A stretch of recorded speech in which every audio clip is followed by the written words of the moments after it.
Hello and welcome back to Dumfries for the final game of this weekend's leg of the Scottish Ladies Championships, sponsored by the Cooperative Funeral Care. Game we're featuring this session is Lorna Beavers up against the Marshall Rink. Scott Hamilton makes the second appearance of the weekend. Obviously enjoyed your last commentary slot, Scott. Yeah, very much so. Yeah, good. There's faith in water and Raring to go again. Raring to go again. We'll obviously try and keep you updated on the other two games that are happening as well. So. See at the bottom of the screen we've put a wee ticker in there with the scores going through. We'll not, that might be one button too far, but we'll try and keep that up to date as well. So that hopefully keep things going. I think Lorna had possibly tried to get Rachel Hannon to play a corner guard with her first thrown, but it was slightly heavy into the rings, and we will perhaps now see a first end of keeping it fairly simple.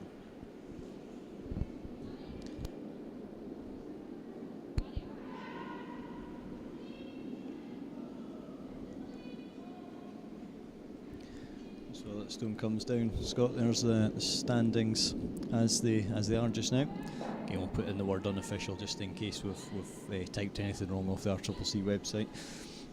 Yeah, I don't think there's any huge surprises there. I think you would certainly expect Kerry Barr and Hannah Fleming to be at the top of the table. The only surprise, if there is one, is Lorna Beavers on 1 win and 2 losses. So this is obviously a big game for her to try and get back up there in the mix. And obviously at the end of the double round robin in Perth in February, there is a mini page playoff, so the top 3 will compete in a page playoff to become Scottish champions and represent Scotland at the World Championships in the spring of next year. Yeah, so as you say, quite an important game for both teams here. Actually, they won't want a wee gap appearing that they then have to kind of fight back in Perth at all. No, definitely, and I think probably more so for Lorna, to be fair. I mean, Marshall, I'm sure she'll be using this weekend and the weekend in Perth as experience for the future. Whereas Lorna, she is really is here and now for her and her team. So I'm sure they'll be as disappointed as anybody to find themselves in the position they're in. And we're trying to rectify it here, that's for sure. Yeah, having sat off the first game, they had their bye this morning, so they'll be quite keen to make a quick start to this game, I would suspect. No excuses anyway, that's for sure. Yeah, no, absolutely. I think that's exactly it. And other games on the ice, we have Kerry Barr playing Gail Monroe.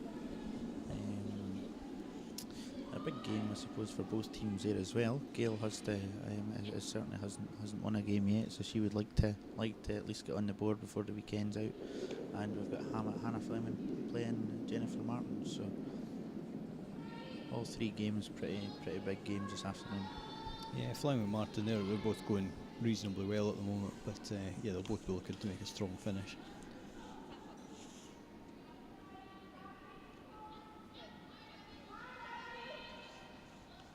So as the graphic shows on screen, Lorna Beavers playing the red stones, and Marshall Rink with the blue.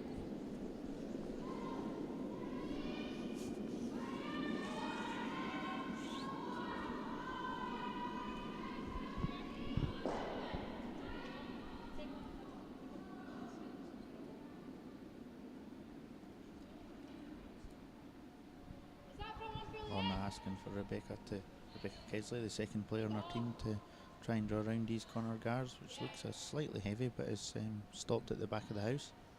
It's one of them really annoying biters, isn't it? Yeah, it's certainly something that Marshall and her team will need to be aware of. Certainly drawing them in behind the corner guards now, which I'm sure is what Lorna was looking for.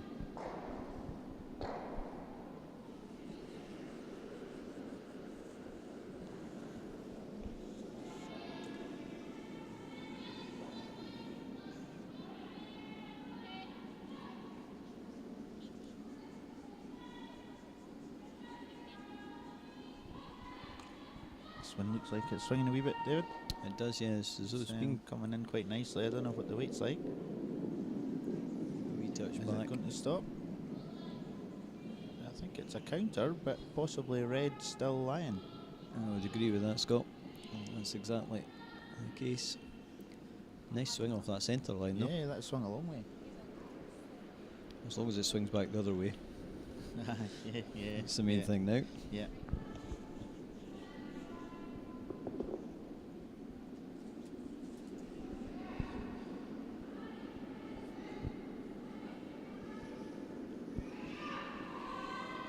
Did you have a good feed at lunchtime there, Scott? It was surprisingly good, actually. I have to say, Yes. it was not very good. Very good. Compliments to the chefs. Absolutely. So it's pretty nice weight. I It's think back it's to you maybe again. just slightly heavy, but it's certainly not doing any damage. Sarah will be pretty happy. Obviously, both teams having time to practice. 10-minute practice both teams get, David, is it? I think it's 9. Right, For some yeah, reason. nine I think minutes it's plus 9. plus a minute to play their draw shot challenge. Yes. So 9 minutes practice. So both teams should have the weight for the first end.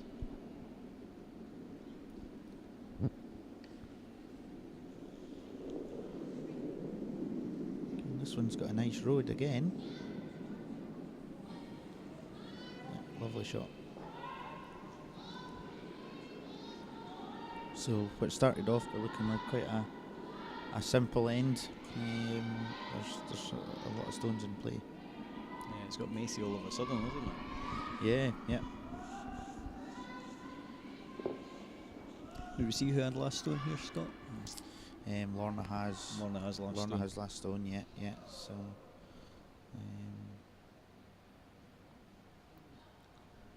I'm not just sure what the call was here. I'm assuming that they're just trying to Yeah, draw just one on. I think they're maybe playing this a bit the heavier this time. Hack weight was called just Yeah, to yeah. bounce and roll to the opposite side of the house, which They're could make certainly them- sweeping hard. Are we on the guards? I think. does I think we are. might get a I wee don't know roll in. whether Sarah was maybe just inside the brush or.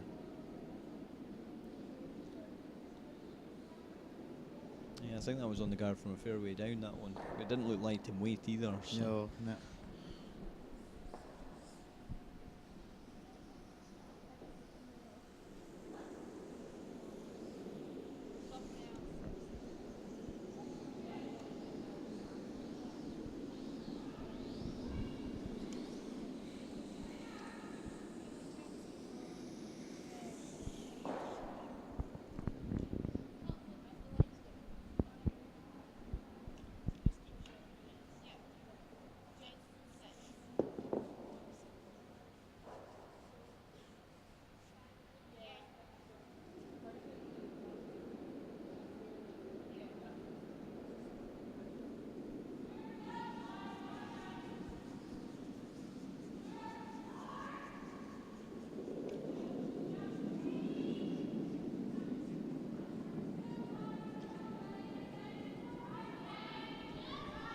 I think this one's the same, David. It looks like it swung too far and caught the guard. There's maybe a bigger swing in there is what the teams were expecting them to be. Yeah, I just wonder about that. It's kind of done a job. It has guarded that blue. Yeah. I think they're the Beavers team looking at different options here as to Plant it in the middle and see if Yeah, they can get a wee yeah, wriggle I think through there's there. every chance if they play a big heavy weight right in the middle of them two stones. There's every chance it'll clear them two and try and push through itself. I have to say we were commentating on Lorna's last game last night, and they made it very easy to see what they were thinking. There was good, very good pointing with brushes, so you know Yeah. exactly what they've called. Yeah. Makes our job an awful lot easier, or maybe harder if we miss it. We'll call it wrong. I think this is probably the right shot here. Obviously, I don't think there's enough draw to get to that one, and she'll be pretty keen to try and bring her back reds into play as well. Yeah, absolutely. Goes back to that kind of trying to make a quick aggressive start to the Yeah, game, and try and get on the front foot. Yeah.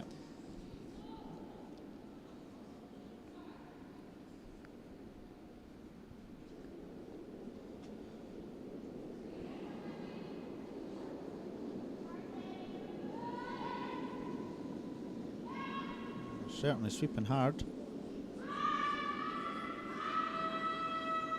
That's pretty good. I think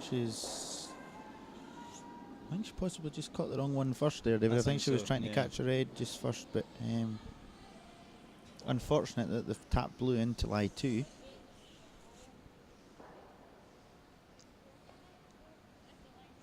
So a good stone here for the skip of the Marshall rink, and Lorna could be drawn against 3 in the first end. Again, how an end changes. Yeah, absolutely.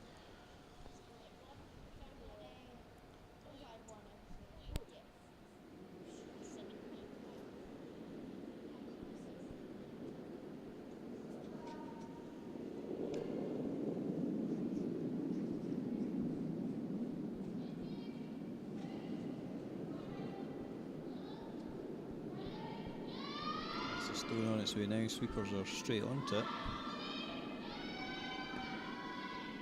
Been called off it now, though. Yeah, I think they're quite happy with the weight, really. I think they maybe need to give it a wee tickle. Well-known technical phrase, a wee tickle. And they've lost that a wee bit, really. I think they would certainly like to lay 3 there. But at the moment, I think it's just 2.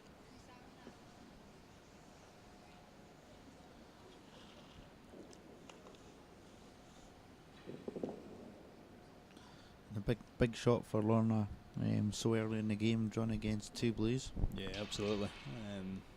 And really needs to try and almost bite a piece of the forefoot. Yeah, it is a pressure shot. Early point kind of sets the tone for the game, and yeah, definitely. She's obviously confident with her weight when she's playing the dead draw. yeah, and like you say, they have had the practice. They have, yeah. But there is not sure who had first practice this session, but I think Lorna was certainly first practice. I think from here it looks slightly heavy. Sweepers are standing back anyway. Yeah, I think Lorna's given up on it already. Yeah, poor shot.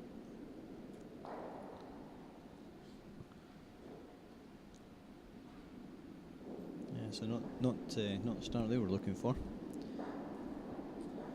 No, I think going back to my comment before, she was obviously confident in the draw weight. There was a draw on the end turn round the right hand side of the sheet as we were looking at it, onto the back one, but she chose to come through the 2 blues, and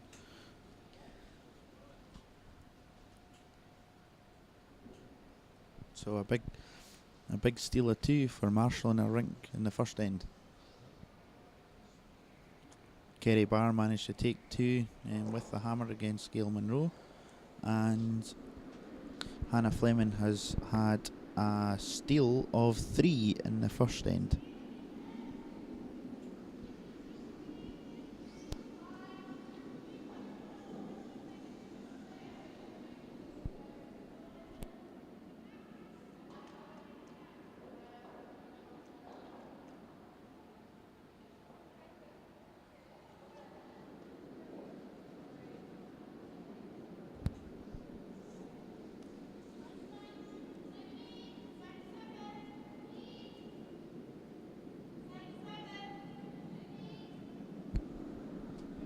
So we've young Ellie Hamilton in playing lead in the Marshall rink this afternoon. I think she got the phone call late last night to step in. I can confirm we were on site. It was about 6:30. Some frantic phone calls going about. Yeah. And I would expect them to try and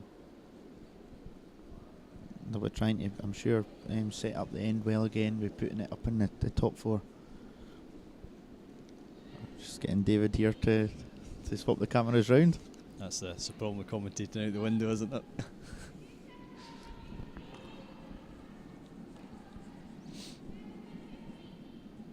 Just remember, we're all inexperienced volunteers, and that's been our excuse for the last 6 events we've done.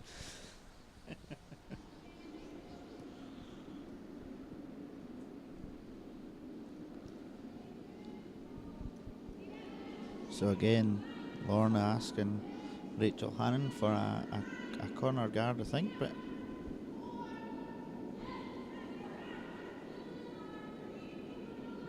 said that, I think they're possibly trying to sweep this into the house, David. Yeah, it looks like it. Maybe just confident it was short, so No, maybe expecting that big swing off the centre line again, so nice and tight.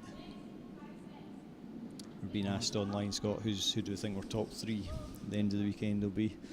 top three at the end of this weekend? Well, the end of it's at the end, so I would imagine at the end of the whole process. Who's making the page playoffs? Depends on who's asking the question, David. I'm not sure. No, I think we said earlier on, I think it'll be Kerry Barr, Hannah Fleming, certainly, and I think Jennifer Martin will be up there as well. I think from what I've seen, it's only one end, of course, but from what I've seen, I think the top three teams will be Kerry Barr, Hannah Fleming and Jennifer Martin. Yeah, I think certainly if Lorna doesn't win this game, I think it would be hard to argue against that. I think if Lorna wins this game, she's right back in it for one of them three spots. But I certainly think it'll be three from them four. Yes, I think the top four will definitely be there. But yeah, I think Lorna and our whole team are going to have to lift their game if they're going to compete when they get to Perth, certainly.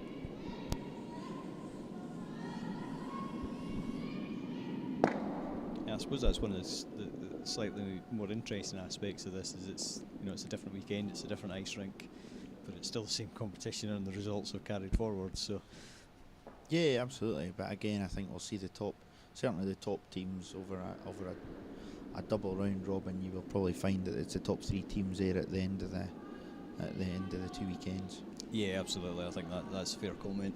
They do tend to rise up, particularly like you say, a double round robin format. Yeah. I mean the surprise for me has been Lorna, as I said at the start of the session, sitting on 1 win and 2 losses. I mean, this game's obviously by far from over, but they're certainly going to put an awful lot of pressure on themselves if they don't get a result here today. Yeah, I think that's that's the point as well. Is the pressure that's coming on these teams now as well. Obviously, part of programs and everything else. So that they're I don't think it should be underestimated the pressure some people are under as well. Yeah, and of course the fifth player for the Olympics hasn't been announced yet. Sarah Reid, that plays third in this team, she's certainly one of the contenders for that fifth man role. So feel free not to answer, but who would you take for the fifth person there? I think it'll be Lauren Gray that will go, and certainly should go. She was at the Europeans. I think she went to the World Championships in the spring last year as well. So, I mean, as a team of 5, as a unit, they obviously got on very well. I'm sure Hannah Fleming would rather Lauren didn't go. I think Lauren, as we said earlier on, certainly strengthens Hannah's team. Yep. What about Hannah as an option? I don't think that'll happen, to be honest. For whatever reason, Hannah's never really been selected as fifth man before. I don't know what the reasons behind that, but certainly this year, Hannah will be the favourite to lift the Scottish title, and I think to take the best skip out of that role to go as fifth man to the Olympics will put pressure on the rest of the team to perform at the World Championships. So I think Hannah, I don't think she'll be in the running to be the fifth man. I think it's more likely to be Lauren Gray or Sarah Reid.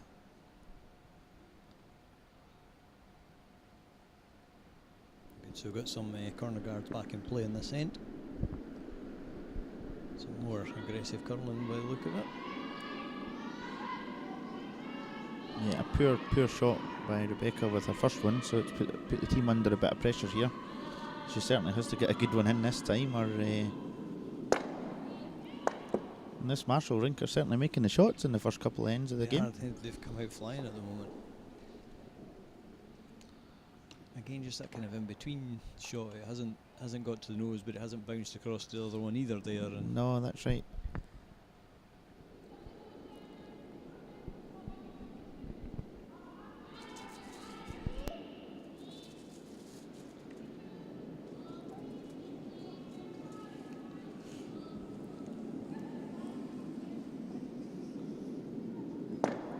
So, David, sorry, David's just taking a big piece of his biscuit here. That's why I was going to ask him a question, but I better. I'll keep it for later on.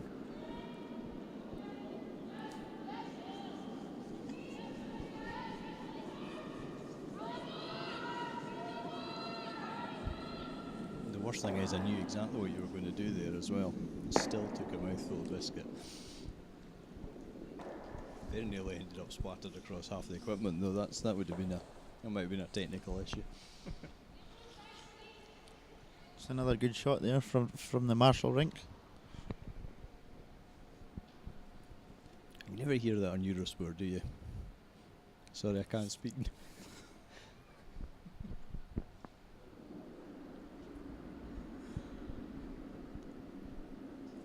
I think we've got a bit to go, David, before we're at that level. Yeah, just a little bit. I bet they don't have to worry about pressing buttons. They just have to speak. Yeah. No, let's wait for this. It's a good attempt by Sarah here, but again, just in the middle, isn't it? Just maybe a foot or two too heavy. It's a shade heavy, yeah. Didn't give the sweepers a chance at it, and they certainly seem to know what they want to do. The Marshall team, they're making their minds up pretty quick. Yeah, good decisive. Yeah. No, I was just about to say, I've been watching Eurosport coverage of the Europeans this week, and mainly on the YouTube channel, and I thought Kenny and Logan's commentary was pretty good listening to them.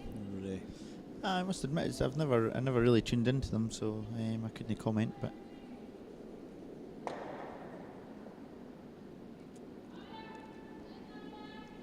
now I'm sure Lorna will be much happier now with the situation of these three blue stones. If Sarah can get a good one frozen right in there, it would be very difficult to remove.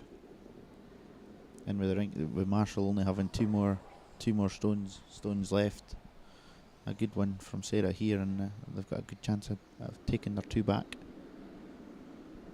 Yeah, it just needs that good one though, doesn't it? That's the, they don't want an in-between shot here. There's a really good chance to get welded in there, and yeah, I think it needs to be a pretty good shot.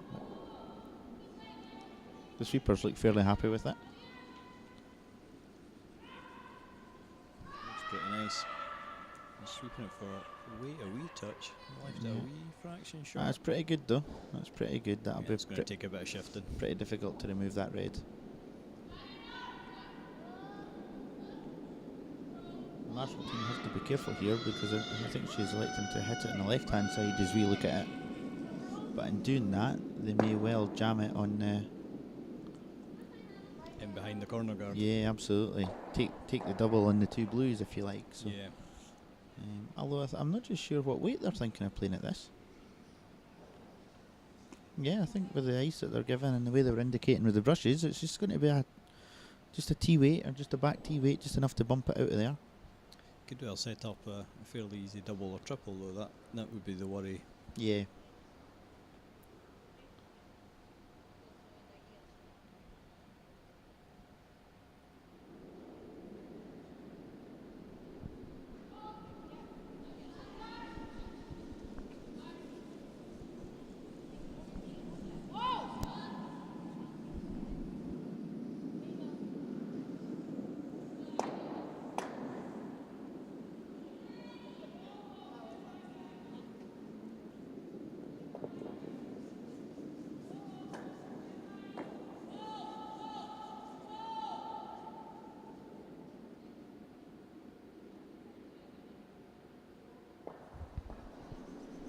Just maybe a wee shade heavy there. Yeah, I think a bit heavy and a bit wide as well, but it's maybe not a disaster for them. I think red probably still lie in there now, though. Yeah, you could be right.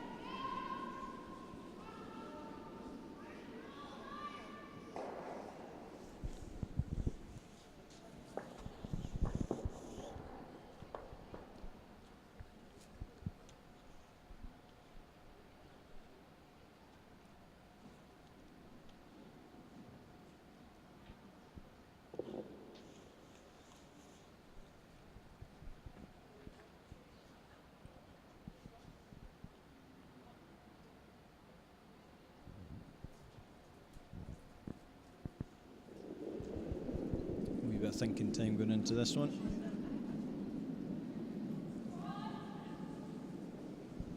Yeah, it's difficult when we don't really know who's shot ourselves, David. But I think red must be lying. I think they seem to be talking about just drawing one right down in there again. Yeah. Doing that, they need to make sure they're top tee, or it's just giving the Marshall rink a great opportunity to get a better one in there. And they've also got to be careful that they don't leave a double and two reds. Yeah, there's not a lot of margin for error in playing there. No, I think they're Would a you bit. be looking at just moving the blues here and I maybe don't- rolling to the wing? Moving one blue and rolling out to the side? They've obviously got a chance to play onto the red So, then. yeah, but I think they're pretty keen to. They need to make sure that the shooter hangs about. I'm not just sure what the call is here actually.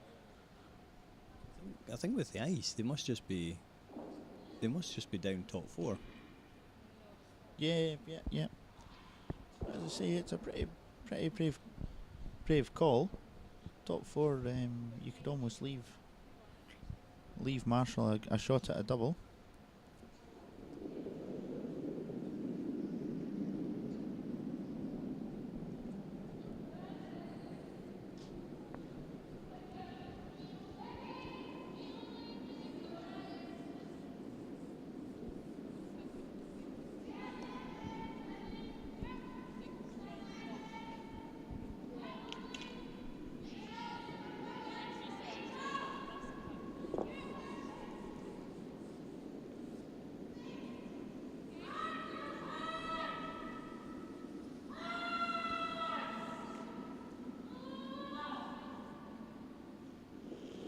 It's a pretty good effort. Yeah, pretty good shot. As I say, it does it. Well, they're not looking at the double actually. It's not a Looking call, at I don't think. Just nudge, No, I nudge think the right that's back and probably roll right in. actually, David. Yeah. Looking at that, you'd be pretty brave to try and attempt the double. There's a risk of jamming it straight back. Jam that straight back. Second red could jam to the wing, as Yeah, we discussed before. yeah. Both blues could go. Yeah, it's just horrible, isn't it? Yeah, so this is probably the right call. And they don't need to move this red too far. No. You know, No. I think as long as they. So a few glances at time clocks. I just wonder if there's a, Yeah, I a think wee issue. both teams have been looking at. Conscious that the first two ends have been quite messy and a few stones kicking about. Yeah, I don't think they're running behind on time as yet, though, David. I think it's more likely to be maybe a mistake from the timer. Well, the third player certainly put her hand out as if it's wide. She certainly doesn't want to be too wide with this and jam it in there.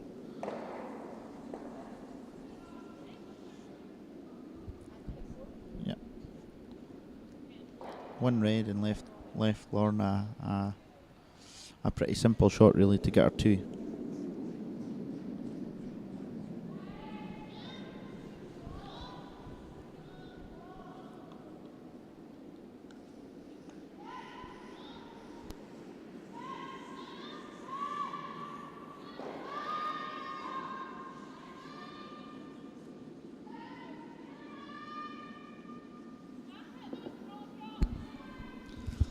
A bit surprising, I think, to see her coming this way. I think, off the other hand, there's a bit more margin for error.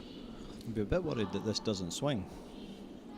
It's the old games that just out on that wing there has been a wee straight bit. but Well, it certainly looks wide enough at the moment, David. Just as you said. Yeah, pretty poor shot. One round it is. I don't know whether that was poor execution there, David, or whether it was just the poor choice of shot. I think I would have been looking to come off the other hand. Come across the centre and come across the top of the one on our own one, and you've got the blue one to rest alongside. We should point out that it's always dead easy up here, isn't it? It's I've never been beat yet from sitting behind the glass anyway, David. No, exactly. I think we've all got fair much 100% records.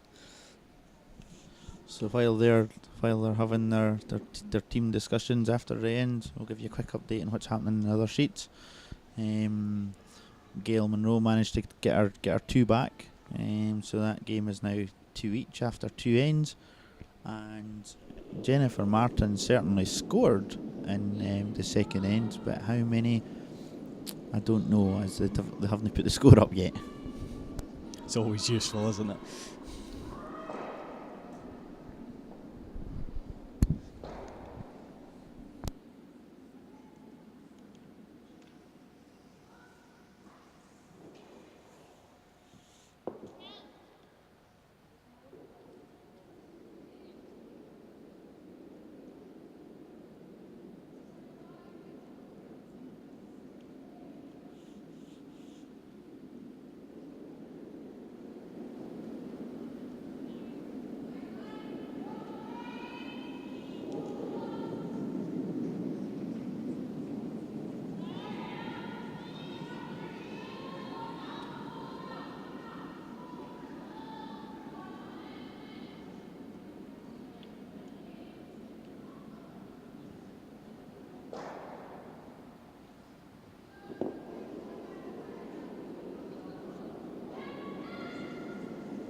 We've had the update now on the Fleming Martin game, and it was a 1 that Jennifer Martin got, so the score is now 3-1 in that game.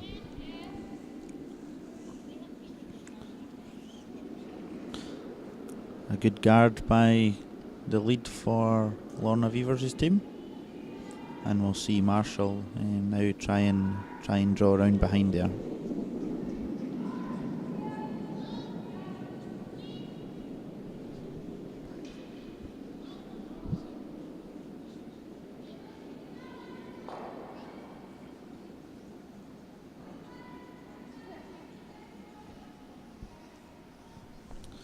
Slightly heavy from Ellie, but it's still sitting in the back of the house.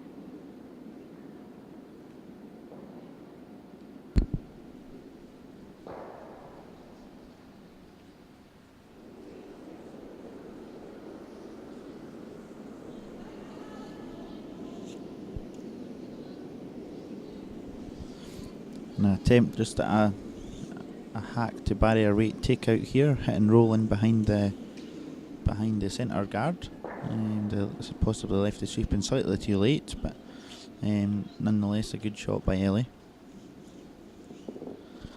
And Marshall's very much in control of this game at the moment.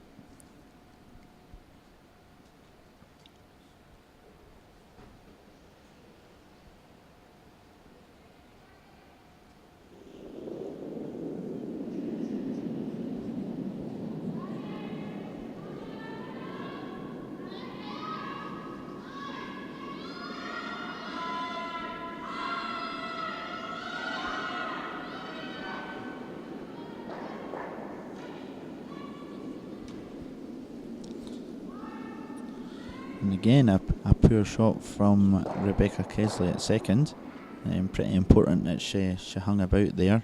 A great chance now for Marshall and her team to draw another one in behind the centre guard and really pile the pressure on Lorna and her team in this early stages of this game.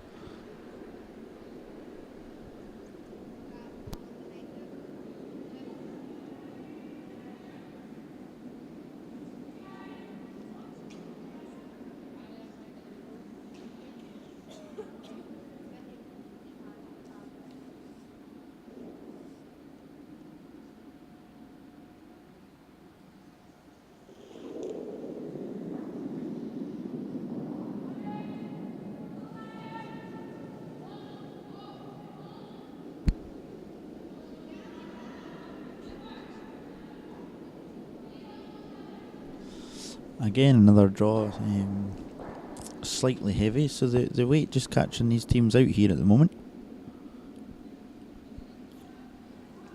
Obviously Lorna has elected to get her second to try and draw one in behind this guard, but try and get top of the tee to put a bit of pressure on the Marshall rink to go and chase them.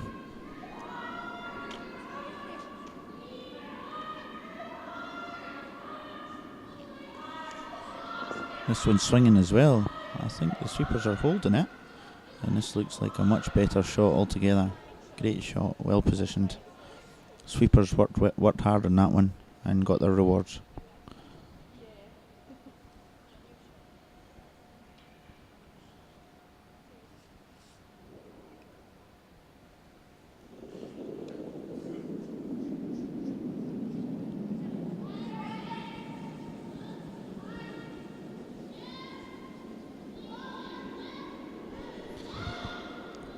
This is quite a big shot, I think, in the context of this end.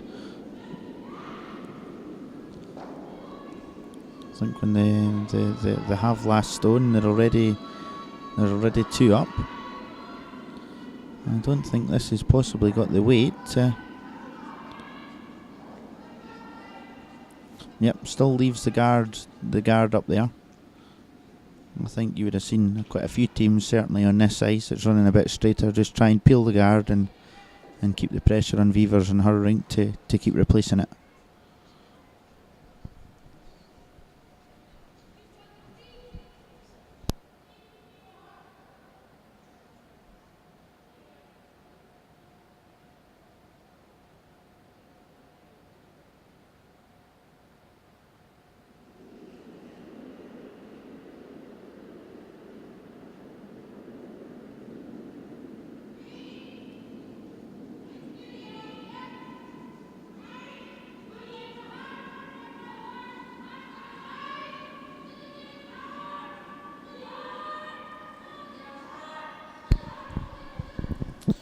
See the 2 sweepers for Lorna's team working hard here.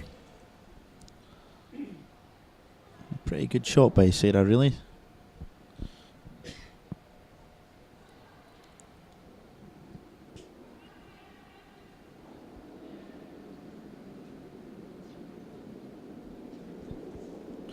And again, the Marshall team feeling the need that they have to go after the shot here. I think I would be tempted to try and take the guards off.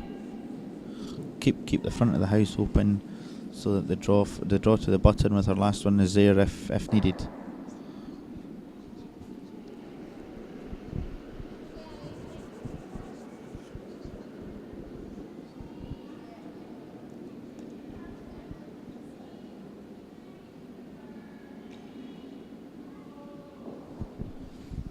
I have to say the Marshall team aren't hanging around here. They're making their decisions pretty quickly and getting on the hack and playing the shot. I hope that doesn't come to haunt them later on in the game, a bit of inexperience.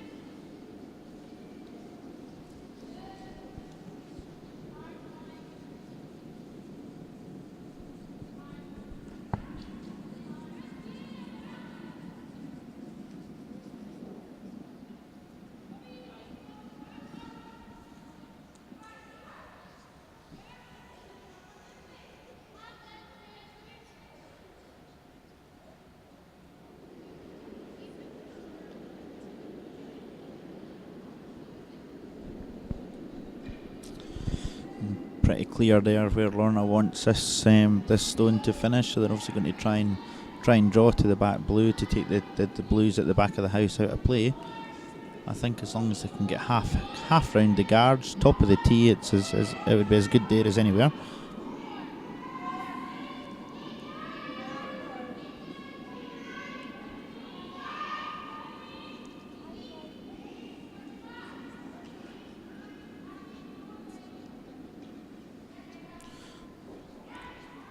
Looks like it's swinging in quite nicely. One of them will take over the sweeping and take it right back as far as they can.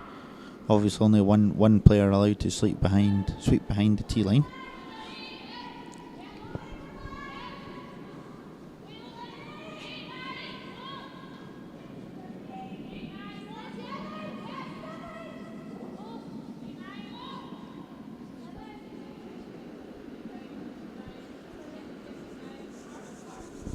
A chance now for the Marshall team to get a good one in here, but again they've played the shot very quickly. This looks like it's got a better line though. They've always got the back one to come to. Yeah, nicely played.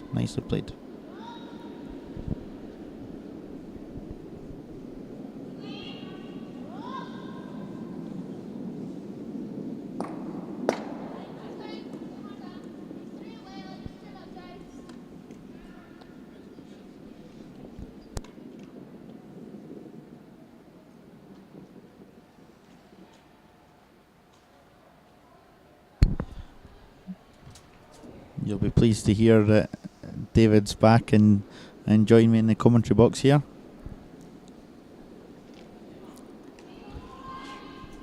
Well, at least I think he is. I'm back, but I'm trying to still eat my biscuit.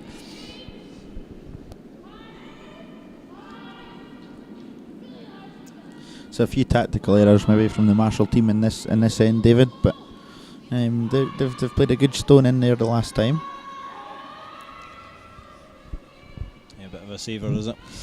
Yeah, I think so. But while they've got last stone, there was a few stones at the back of the house that were in counting positions that were that belonged to Marshall and our team. So I think had they tried to peel the guards earlier on in the end, they had the chance to.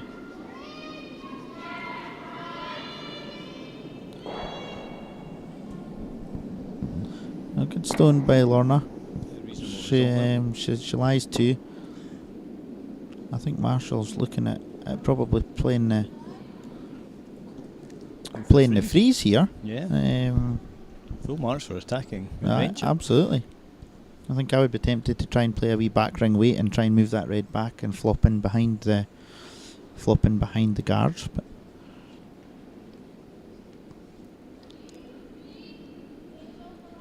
yeah, I think so. Maybe a different story if they were just lying the one red, but that second red would scare me a little bit. Yeah, I think I would be. Yeah, we're one Marshall team. They're one up here. They've got last stone. I think I would try and remove the red and get a wee flop in behind the guards.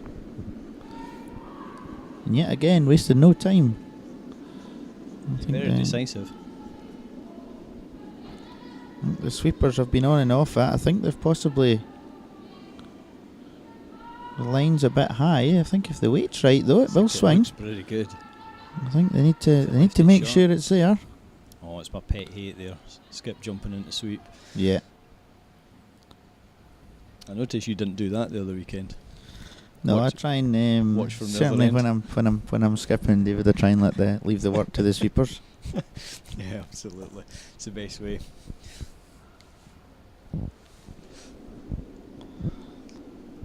Yeah, it's definitely the best way, isn't it? It's. I think I was once told that if your skip is insistent on jumping in at the front, just stop sweeping. He can obviously do a better job than you can, so leave him to it. Absolutely.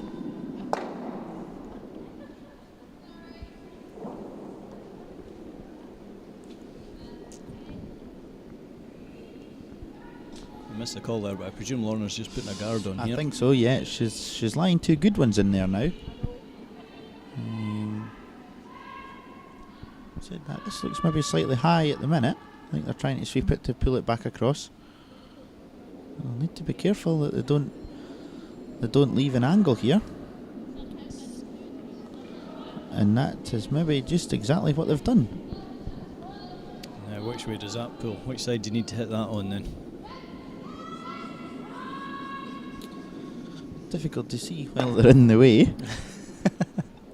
Guess you're back for the biscuit before. I think from the way they're looking at it, I don't think it's going on to the red anyway.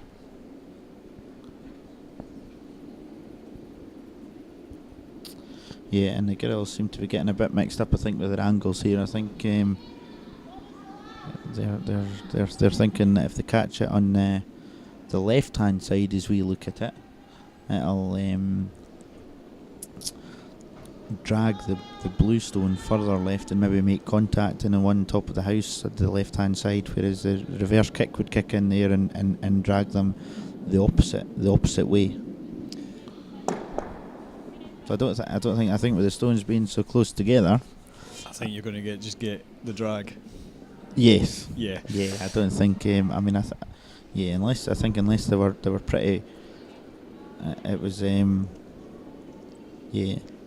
pretty dead certain that they could hit this and take both reds. I don't think there's really an angle that can be made here. I don't know if she's got the weight for this shot, actually. I think she's struggling. They're going to have to really sweep in the second blue here.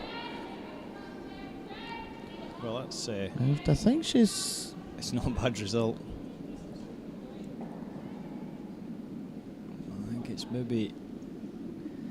I'm going to see a measure. One red. Sarah's trying to say red, as she... She's called red. As she would. Yeah, it's probably not the best indication of whose shot, is it?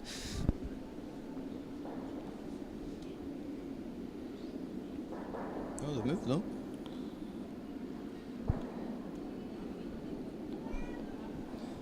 I assume that was one red, do we? Yeah, I think it must have been. I don't think Sarah would give it up without a measure anyway, so... No.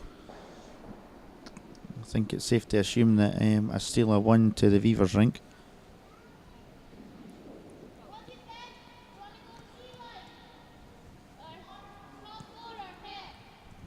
Just a quick update on other games again while they're having their chat after every end. It seems to be a feature of the game now, David. When teams like to have a huddle after every end, and we're right in saying there's time built into the game for that. I think they get a minute after every end. Before the clock starts to tick down again. So in other games, Gail Monroe managed to steal one in the third end, so she's now 3-2 up on Kerry Barr, and Hannah Fleming managed to score two, and she got her two in the third end, so she is now 5-1 up after three ends, and I think it may well be an early bath in that game, David. Yeah, I just wonder if they're just running out of steam a wee touch, the Martin rink. I think they've played every game this weekend, so... Although, to be fair, I think Hannah has as well, so...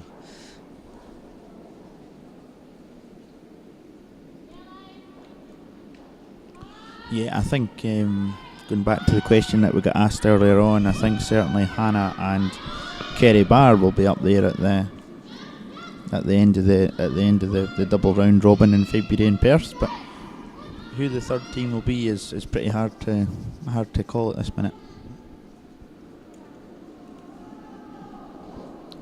I'm not sure I want to put my head on that particular chopping block. It's not like you, David. Safety first.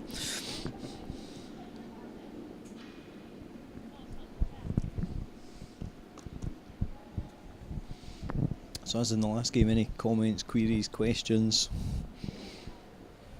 of a reasonable nature? We'll try and answer them.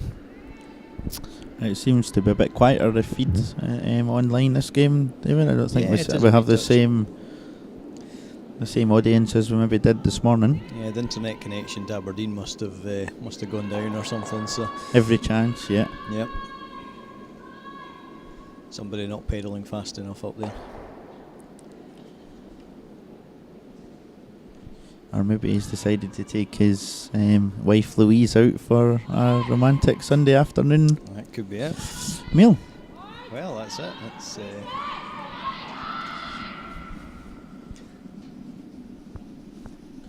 Assuming he is who we think he is, of course, David.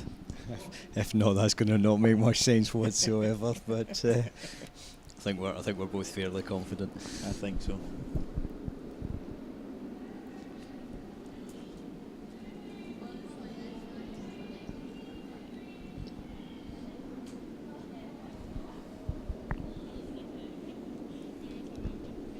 So 2 stones in the head and a corner card still being called for.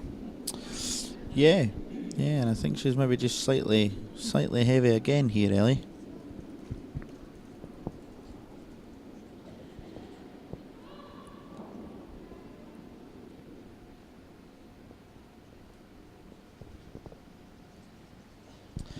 I do think experience will show in this game as it goes on, David. I think that last end there was, as I said, there was a few tactical errors from Marshall in our rink. Yeah, it's just when to go, and certainly applaud the aggressive nature, but it's maybe just when to go aggressive and when not to go aggressive. And talking about experience, Lorna Weaver certainly has plenty of that. Curled for 21 years or thereabouts. She's got a bronze medal at the World Championships in 2007, a silver medal in 2010, a European silver in 2007, and also represented Team GB at the Vancouver Olympics in 2010, where they finished 6th. So more than enough experience there, and probably the most experienced player actually playing in the Scottish Championship this year. I was just going to add that. Yeah, I mean it's an impressive CV, and most of it's been playing up the rink a wee bit as well. Playing third, played second for a few years as well. Yeah, I think. second. I think it was our normal position, David. Yeah. Yep. So no, certainly very experienced, and I don't think certainly the rink won't be panicking. They'll be quite happy plugging away, and as you say, I think they might have expected a few more notches in the wins column this weekend, but by no means over for them at all. No, I think that's right.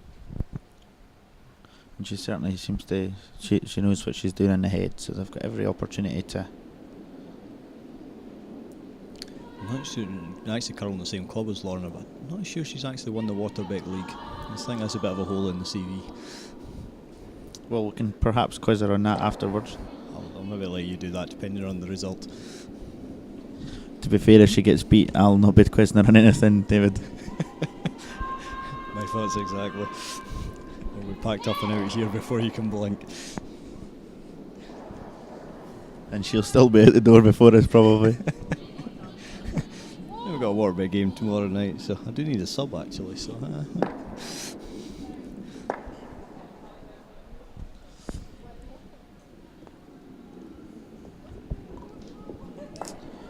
I think that was another steal of 1 for Hannah Fleming and her team.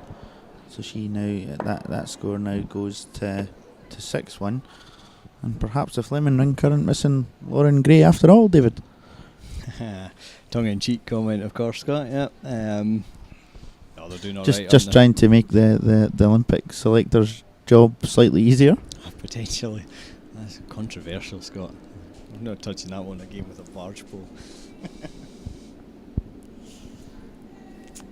No, I think that Lauren's obviously going to be a miss, as you said in the last game. But no, they're doing pretty well this weekend. Yeah. Still looking for this corner guard. Yeah, so back to the game in hand, and still playing pretty aggressively. They're in the game, obviously, with a good score of 2 in the first end. I don't think they want to give Lorna and her team too much to play with. No, that's a fair point.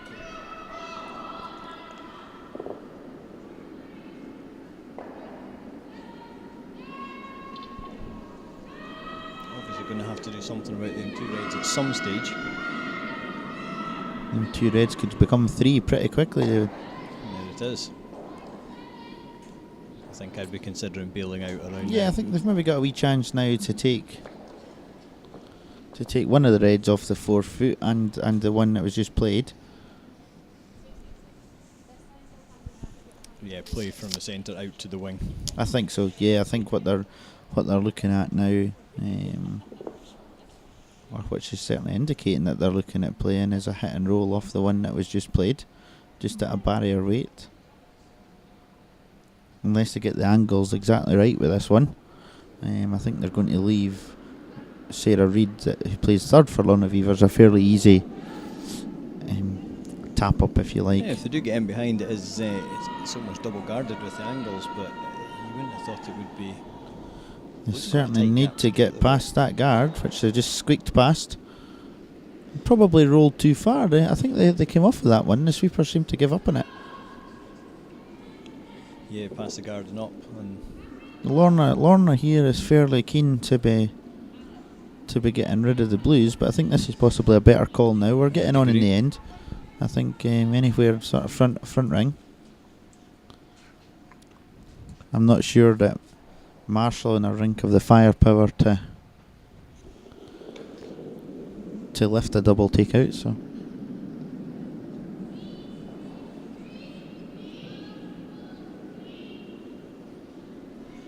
Yeah, I'm sure they've got the firepower to lift it, but whether they're confident of lifting them every time, that's probably the difference.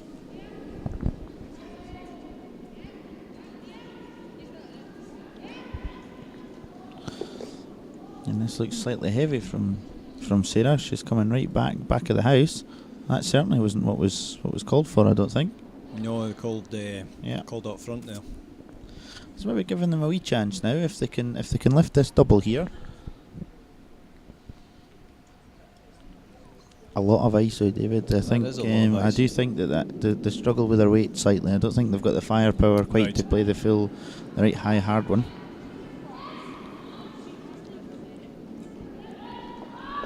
Having said that, it certainly looks like they're playing it heavy enough. Yeah, that's surprising. This is a good shot. Well played. You need to take a wander down there to say sorry, Scott. Won't be the first time I would have to apologise, David.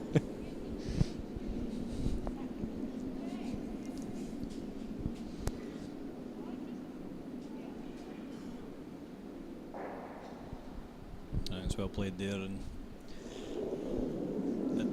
from Lorna's point of view, at least that red is hanging around in the back there. You know, at least it did land second shot, so still a chance of keeping the pressure on. Yeah, she's got a shot here to try and. I think she's certainly looking pretty good to at least force the one from Marshall and her team. Yeah, maybe it's moved to more. Said that, they're having to sweep this one hard. Is it going to jam? Jam. Well, it's There's not an awful lot we can say about that one, David. I don't think it's. I don't think that'll be going in a I know he's no. I don't think so. I know he's hit here. Of course, we don't. Lorna will know herself. I don't think she needs anybody to tell her that. No.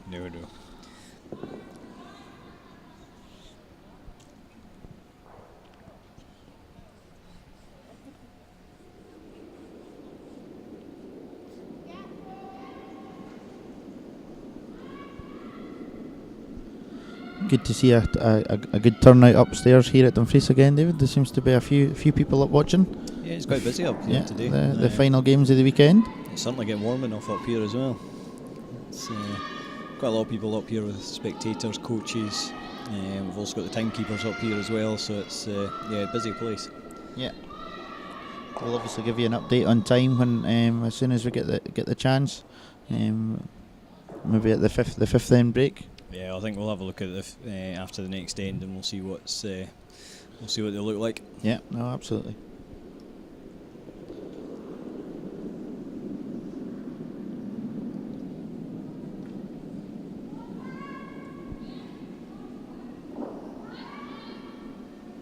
Looking at the double here.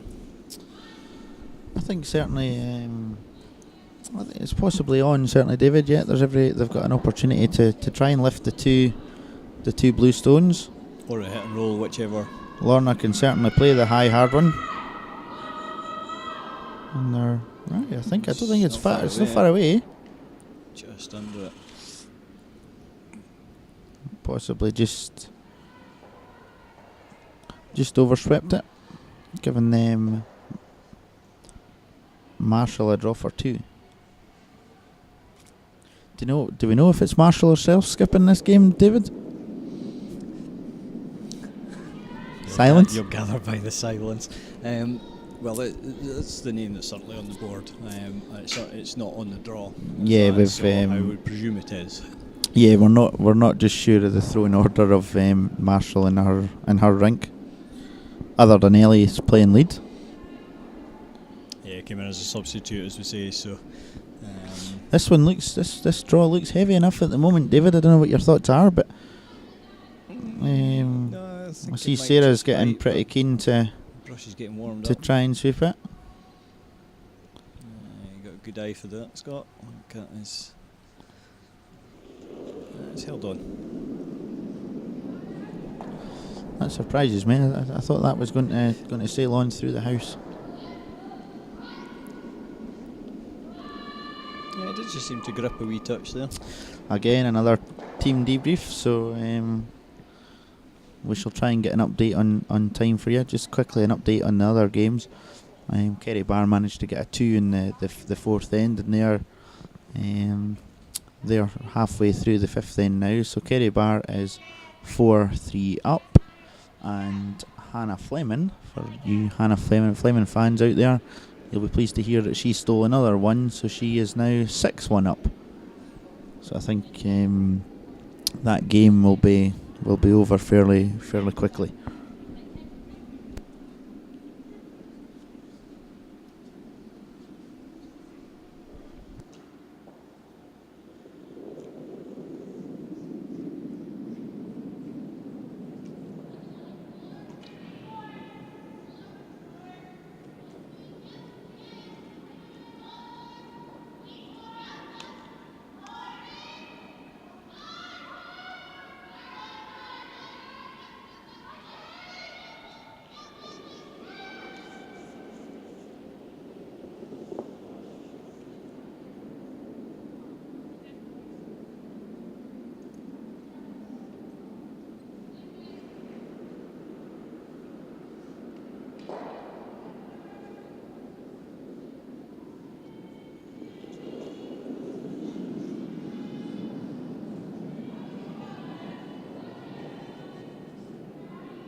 So we're into end 5 now. The front of the house looking a wee bit messy. Scotland lead stones though, so looking just to come round them, drawing to the forefoot.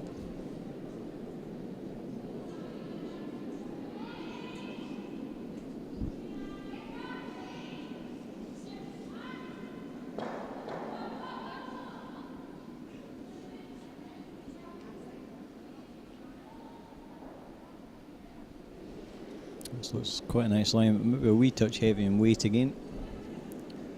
Just going to slip back tee, but it is behind the guard.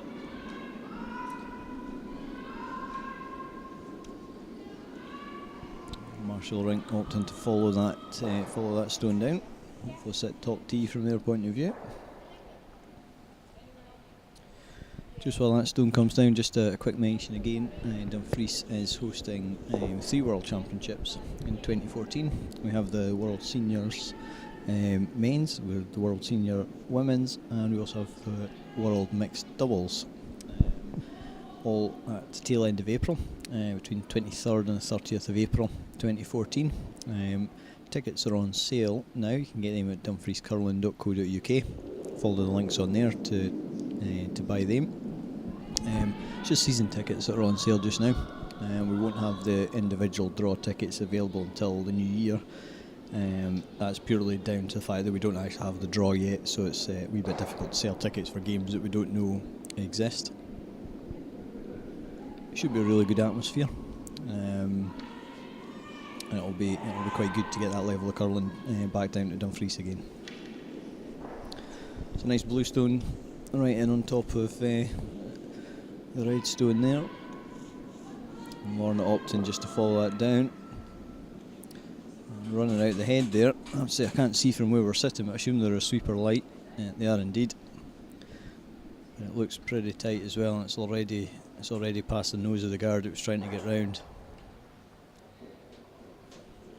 So a wee opportunity here for the Marshall Rink. If they can get round, they're going to look good to at least force the one, if not steal the end.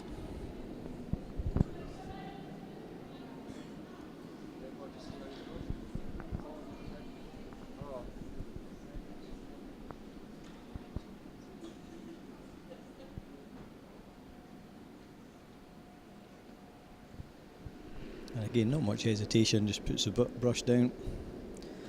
The stone's away now.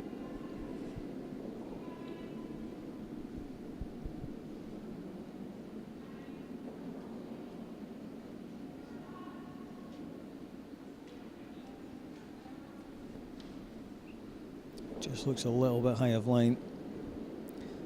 Maybe because it's just a wee shade heavy as well. So Scott clatters back in to rejoin us. Thanks, David. Yeah, quick update on the time situation. Both teams are certainly got plenty of time in the bank. Both with over 41 minutes left to play. So plenty of time then. So yeah, it shouldn't be an issue. Yeah. Just saying that the Marshall Rink had a wee chance to get another blue round in there, just a wee touch wide, a wee touch heavy. It gives Lorna Weavers another chance to come right down on top of that. I think she's actually looking to break it open this time though, and hasn't really done that. Hasn't really done an awful lot, I don't think. It's just given the Marshall Rink again the same opportunity as they had. To be fair, it has opened up the other side of the house a wee bit. There is a draw to the button now. Yeah. I don't think the Weavers team can get to the inside of that blue one, round the outside, the left hand side as we look at it. No. That'll be why the Marshall Rink are wanting to try and come round through the port. And again, if they're short, it certainly blocks a draw to the button. It looks high enough at the moment, no? Yeah, it's certainly rather err on the short side here than the heavy side. But the way it's swinging, no? Nice. The ice looks good again, David. It seems to do all its swinging in the last, from the hog line in. But that's another good shot. Looking at various slashes. There's a lot of waving of the brushes here, but I don't know what we're doing yet. I think they're just trying to open it up again. Yeah, I think they are. I think that's just exactly what they're trying to do.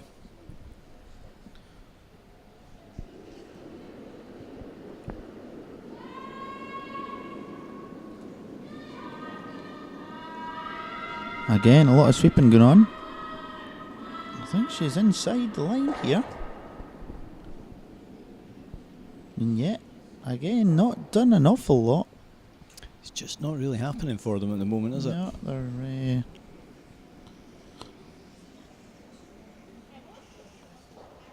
I think at this stage in the game, you would probably still favour Lorna and our team to come out as winners, although they're 2 down at the moment, 4-2 down. But it's pretty evident. No, I think this could be a big end for them. I certainly don't want to lose any this end. Otherwise, it's getting to that deficit which you would back Marshall to hold on to at that. I think the point I was trying to make. Sorry, I got distracted as my phone phone started to ring. I think the point I would make is, or the point I was trying to make is, that it's pretty evident that she's up against a pretty inexperienced team here. Yeah. And I think Lorna and her team playing the way they are at the moment against one of the bigger teams would certainly struggle. Yep. And again, quite an aggressive Stone in there.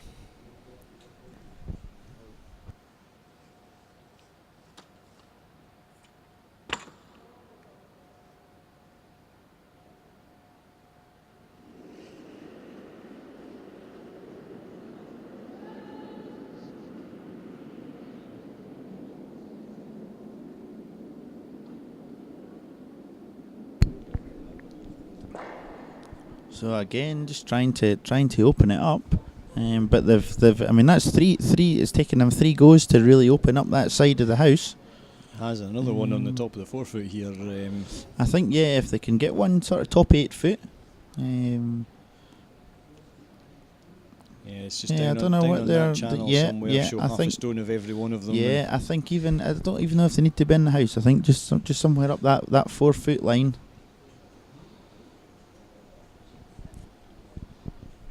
Big end in the context of this game. I think it is.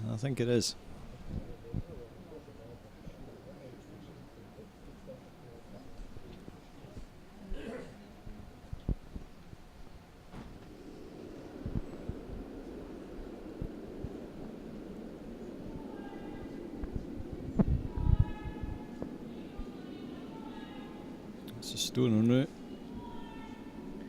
There's a wee bit of shouting. The sweepers aren't touching it yet. No, I think obviously they're heavy enough. I don't think it needs swept though. No, I wouldn't. I think Wouldn't be jumping it. they don't want to leave Lorna any go at a triple here, and I think that's exactly what they've done. The nose hit, and we could see all three blues disappear, and may well even take the one in the back of the 12 foot here as well. I think it probably will do, won't it? It's going to be close to it. I think they just need to make sure they get that nose hit to keep the red. Yeah, I think the important thing is keeping the shooter line, and again a pretty loose stone there from the Marshall rink. Yeah, if that's 2 feet shorter. Yeah, totally different. Really good. Yeah, absolutely. And a nose hit here, and Marshall could find herself facing two reds with her last stone. Well, I'm saying Marshall. I think it's actually Maggie Wilson that's throwing last stones in this team. Been for a wee check. Yeah, I think yeah. Here we go. How many? Yeah. Moves all 4. Just rolls away though. So no hesitation. Nose hit in the back one. Leaves Lorna facing 2. She was a bit unlucky that she didn't hold the shooter in a counting position. Just have a quick look at see how that went.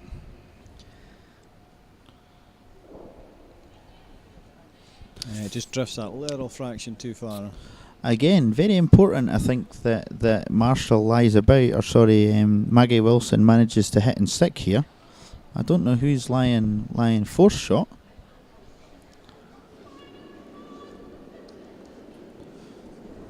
The umpires could be busy on this one, I think. Guess would be red. I think red's certainly lying third shot. Yeah, good stone. So a pretty pretty simple draw for Lorna for our win.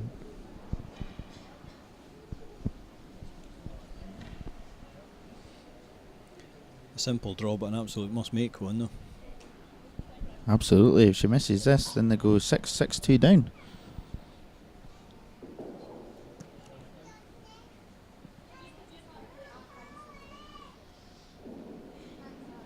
The other two games have had their 5-end break and are now back on the ice.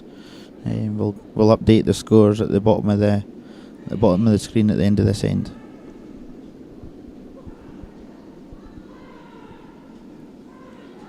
The sweepers are working hard in this, David. I think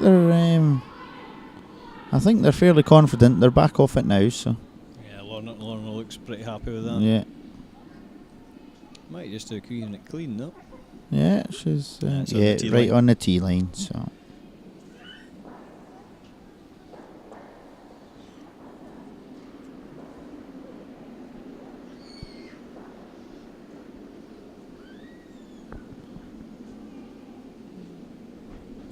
I think it's probably fair to say it's probably not the first 5-end the Beavers think we're looking for, but they're still well in the game. As you say, experience may well take its it may play its part. I think as the game progresses. But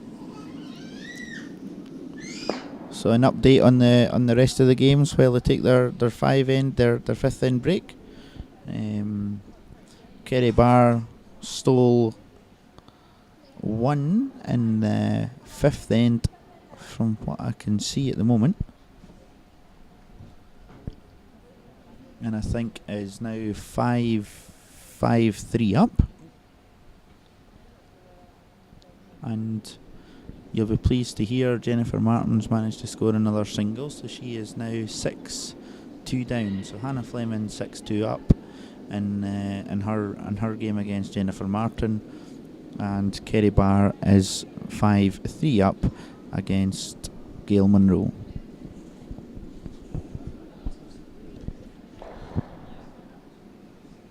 So 5 ends to go for this weekend of curling. And then our first commentary game, Scott promised us a wee story about time clocks from his days in juniors, the bygone days of old. Yes, I think it was quite the first game this morning. Kerry Bar, our team only had sort of 4 or 5 minutes left to play the last end, so we're quite tight in time. And David kindly reminded me about a time when we were at the World Junior Championships in 2004.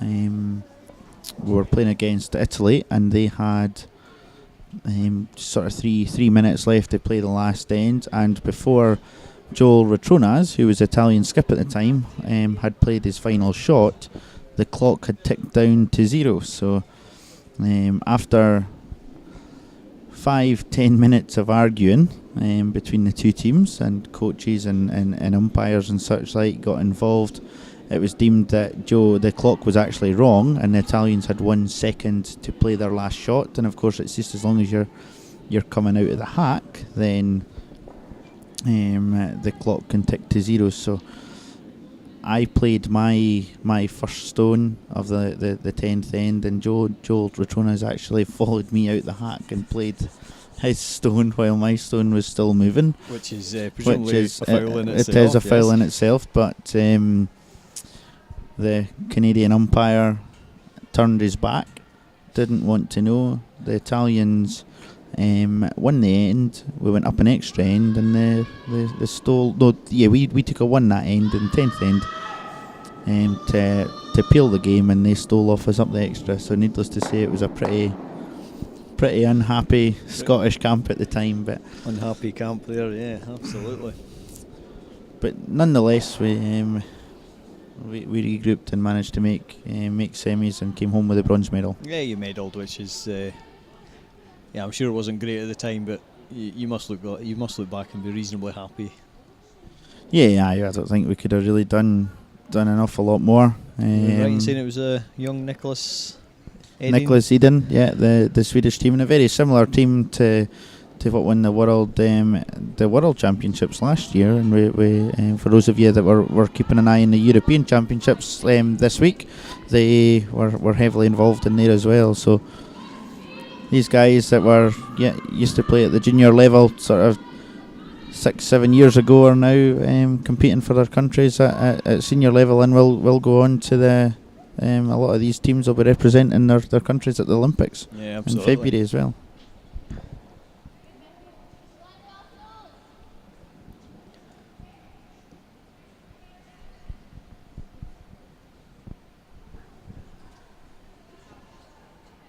It's one of the longer fifth breaks we've had, I have to say. I think certainly the one this morning didn't seem to take quite as long as this. Just to say that, looks like we're getting a few people back, but quick glance up at time clocks.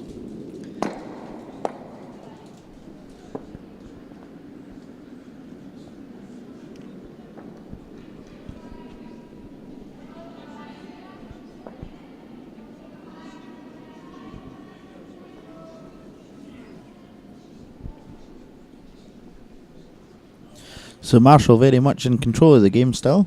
She's 1 up. She's got last stone. So I think as long as they get their tactics right and execute the shots, they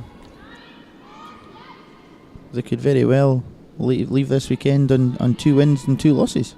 Yeah, which I think they'll be very happy about. I'm sure Lauren Baxter, I think, who normally plays third stones, who is not playing today for whatever reason, she'll have to fight hard to get back into the team. Yeah, Ellie Hamilton certainly coming at the lead and change of fortunes round by the look of it. There must be something in the name, Scott, is there? Well, I would like to say that there is, but I don't think it's got anything to do with it, David. I think it's great experience for Ellie to play against these teams, especially to get a go at playing against Lorna and her team with the experience that they have. No, I think it's the age Ellie is. I think she's great. She's just taken that opportunity and jumped right in there. And, yeah, absolutely. I remember a couple of years ago subbing in the game for Lee McCleary, if I remember rightly. Yeah, I think I can. Yes, I think. Here at Dumfries and Dumfries Open. And she took absolutely no nonsense off them. No, and she actually beat us in the first game. Oh, there you go. There you go, Scott. You remember it well then? I do remember it well. I thought that's what you were getting at. No, you just dropped yourself in that one all by yourself.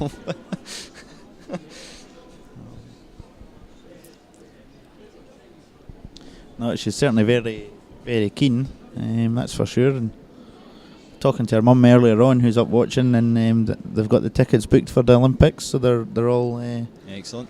They're looking forward to going out to watch. To watch Claire, who obviously plays lead with Eve Muirhead Rink. Yep. Yeah, for those that don't know, Ellie's Claire's younger sister. Yeah, Claire Hamilton's younger sister. It'll be a fantastic trip by all accounts. I think it'll be, certainly if the Summer Olympics was anything to go by, you can add curling on top of that, and yeah, there may be a bit of bad press around the Olympics, but I think it'll be a good tournament. Yeah, absolutely.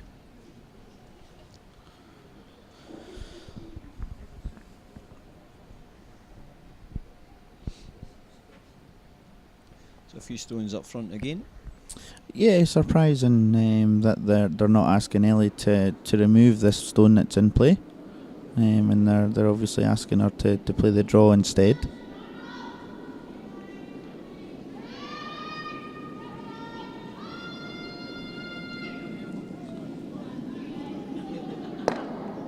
Well, we had a wee change of plan here. I think so. Yeah, I think the draw was what was called, I think. Certainly with the ice that she gave, but that's probably worked out better than. It's quite a good result, really. Yeah, very much so. See the Lorna there just saying keep the weight down.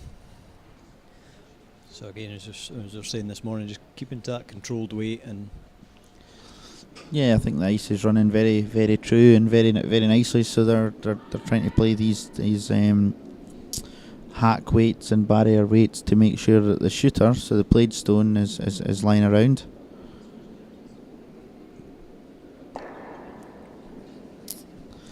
And there we have it. for that very reason. Well, it's hanging around. It's hanging around for somebody to trip over, I think, David. Yeah, exactly. It's just gone that wee bit wider than they would have ideally liked. Yeah. Again, a fairly aggressive call here from the Marshall rink. One up with Last Stone, trying to come round the centre guard. Fantastic if they make it, as long as they're top of the house. I think if they slip back tee, then it really plays into the Beavers team's hands. Doesn't look overly light at the moment. No, they're sweeping it. I think they're maybe just trying to tuck it in now. I think it's a pretty well played stone.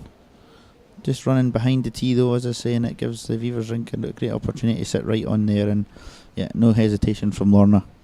She knows exactly what she wants to be doing.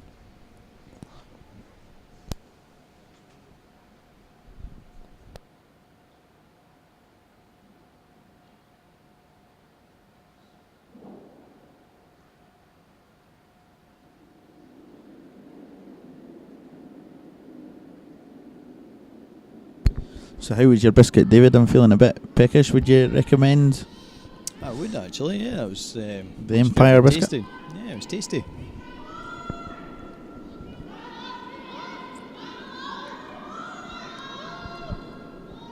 How was the wee bit of confectionery you had at the same time though?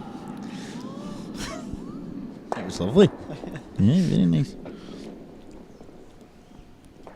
Are they homemade, David, or do they get? Is it? I believe they're Irvin's bakery, local Right, bakery. right. We should possibly add that there is other bakeries in the town that do. I was just going to say I'll check and see what the packet says as to whether they're homemade or not. But yes, they're based in the west of the region.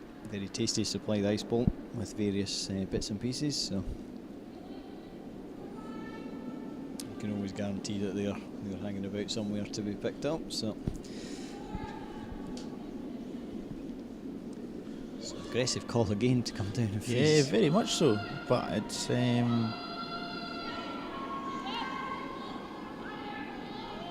was the best of shots again by Rebecca. She was slightly high. It's going to what it will do is keep Lorna playing away from the centre line, though. Yeah, I think I think this is a good call that she's asked Sarah to play. Just a nice wee back 8 foot weight. Try and bump the blue to the back of the house and leave one red sitting quite nicely in behind them guards. This is always the risk of going back to the earlier shot when the Marshall team tried to draw round the guard. Had they peeled that centre guard off, I think there wouldn't be so many stones in play. This has got a long way to draw though. I'm not sure this is catching I much don't at all. think it is. Sarah's turned her back in it. She's pretty disgusted with herself. Just a wee chance missed there. So now the guards are up. Yeah, very difficult now for the Marshall team, because when they've got Last Stone, they're obviously looking to score 2. And at the moment I can't see how they can really get any more than 1. Yeah, there is a draw around the left hand side as we look at it. Called the freeze here. Yeah. I think even a guard here at this stage possibly isn't too bad.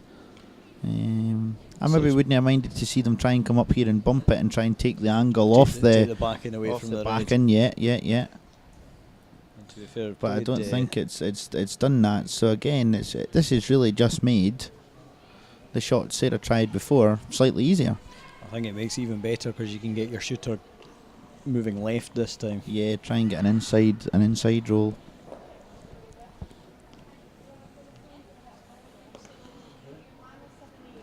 So again, maybe just some slightly inexperienced again, David, that they're.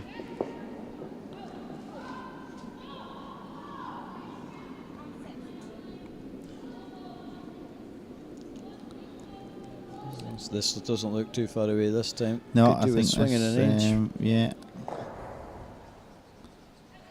That's a pretty nice result.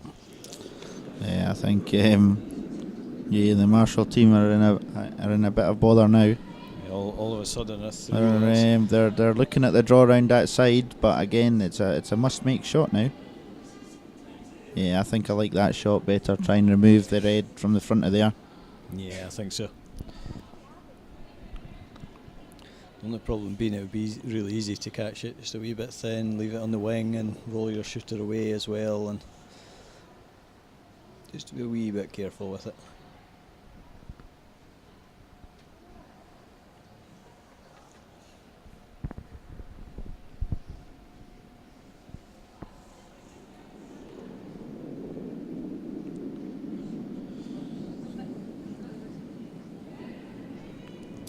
We seem to be conscious of the time. Both teams. I've seen Lorna look up at the clock once or twice, and I've just seen Jennifer Marshall have a quick look as well.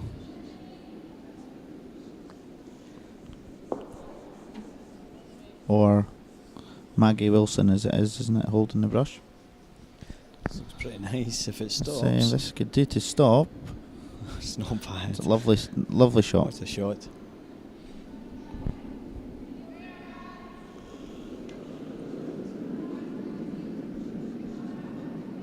Smiles all round for that one, I think, David.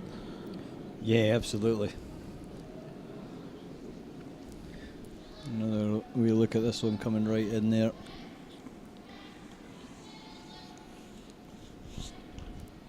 I think it certainly keeps the pressure on Lorna and the team, but again, you can't see the Marshall team scoring any more than one this end.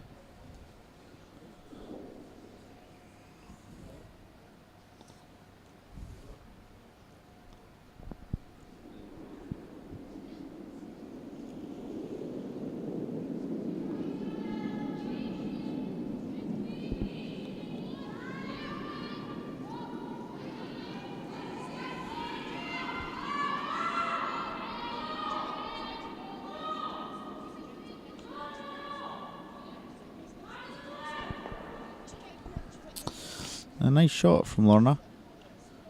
She now lies first and second in there. Difficult shot, really. Looking at the angles, I think she'll have to be pretty tight past this guard if she's got any way of removing both red shots.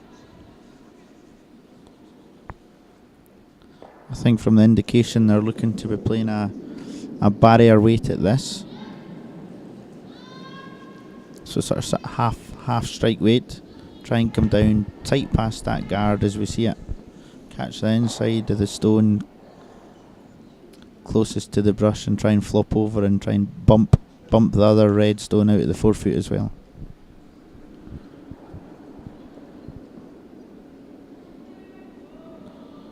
I don't think she wants to be wide here. I think if tight was fine and tick the guard.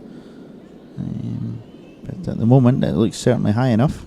A bit of jam here at the back.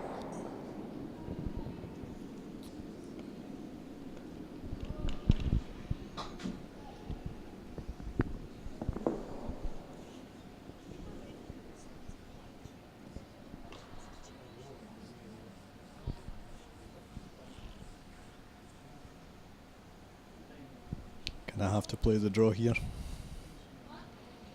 Play anything else, you just leave them to come. Yeah, I right think so. there. I think the draw is probably the right call here, David. If she's very good, she can get half in the 4 foot and lie too, and really put the pressure on Maggie Wilson to come up with something pretty special herself for her last stone. Yeah, absolutely.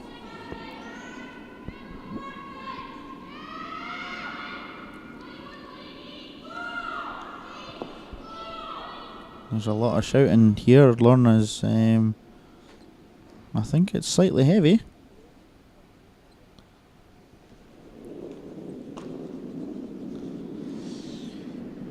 Yep, so I think it's safe to say that it's one red.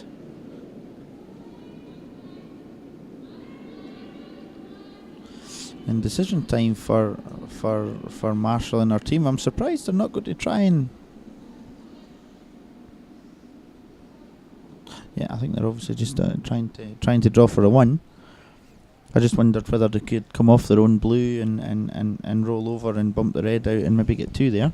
There's no real risk to that shot, is there? I don't think they can do any damage with it. But So it's always a good starting point for picking a shot, isn't it? but Much whether damage. but whether they could whether the angles are right to squeeze the red past other blue, I'm not so sure. So I draw to bite a piece of the button. To be fair, they've been pretty good with the draw weight as well. So I think at the moment it maybe looks heavy enough. Yeah, I think this looks like it's going to be a steal of 1. come off the. Yeah, I don't think. Just Yeah. missed it.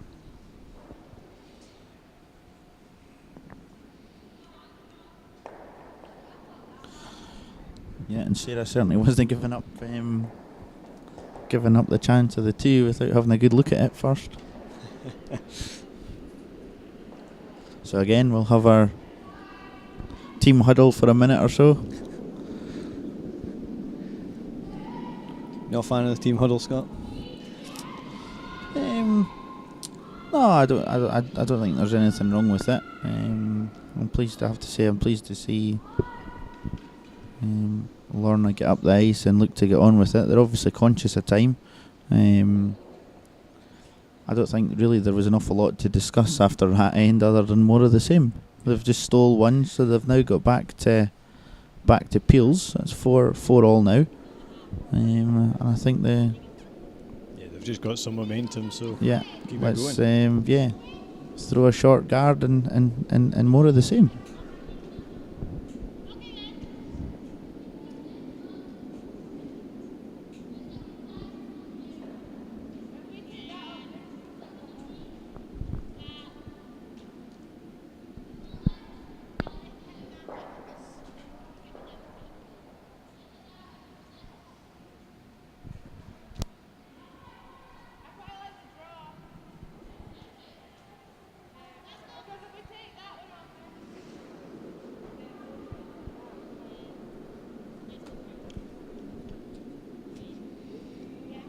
So again, just a quick request that if you are watching this game and you've enjoyed the coverage, it would be appreciated if you could go to youtube.com/Dumfries Curling and subscribe there. What you'll find there is all the games from this weekend. So we're posting all of them straight up after this game. They'll disappear from the live stream site. We would like you to subscribe to that channel so we can provide a better quality service in the future, but we need 100 subscribers to do that at least. So I think last time I looked we were kind of low 30s, so we don't need a huge amount more, but if you have enjoyed the game, like I say, if you'd like to show your appreciation for that, and just click the subscribe button. If you've already got an account, that's literally all you have to do. Nice and simple. We'll even show Scott how to do it after the game.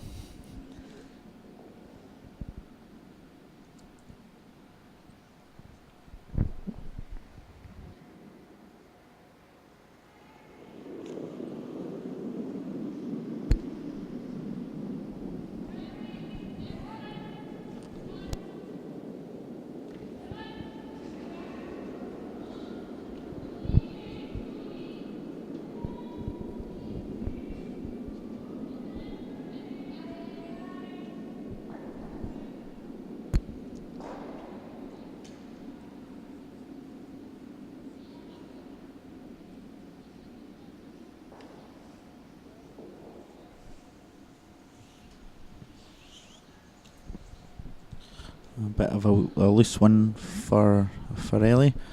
I think Lorna's pretty keen to be getting on with this end, and no hesitation, straight out and try and rip that corner guard that's in play at the moment. Again, very decisive. Knew exactly what they wanted to do there. Knows which stones are going to give them problems later on in the end.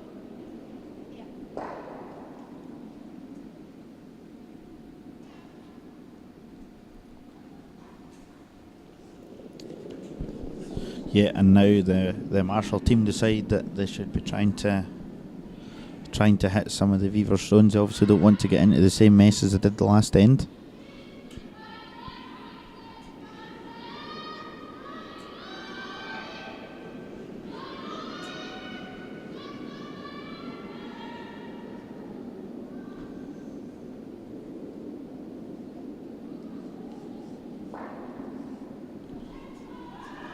And we see just making enough contact there, David. Maybe that's why they haven't been so keen on hitting up until now. Yeah, absolutely. So I've said my attention was distracted just onto F board there. And I think Hannah Fleming's rank looked to be sitting very nicely up there. Yeah, I think. Yeah, looking at through the window here, David, I think it could be easily be game over after this end in that sheet. Yeah, I think Hannah's just made a fantastic draw round to the top of the forefoot and put the opposition in all kinds of problems now. So it's dangerous keeping an partial eye on games.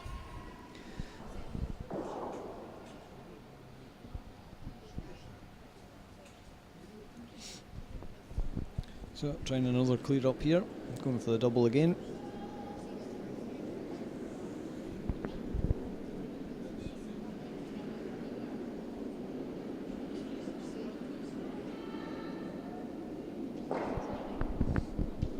Yep, that was a better shot altogether, and it's going to hang on in the wing. So Lorna obviously ignoring that shot, or at least she indicated first of all, but I think this is probably the right call at the moment. Keep the pressure on. There's no need to take too many risks. However, she does need to try and steal, so... I think she does, but with 3 ends to go after this one, she may well get a better opportunity. Yeah.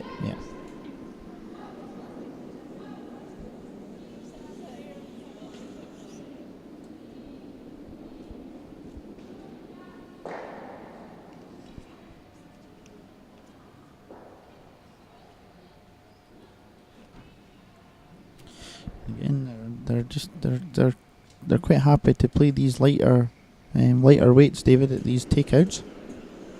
The Marshall team just taking a bit of ice there. Yeah, it's just again, it goes back to what they're comfortable with, I suppose, isn't it? No point playing a silly weight that loses control. They're sweeping hard anyway. Pretty important that they lie about, but they're done that right in the nose. Nose hit.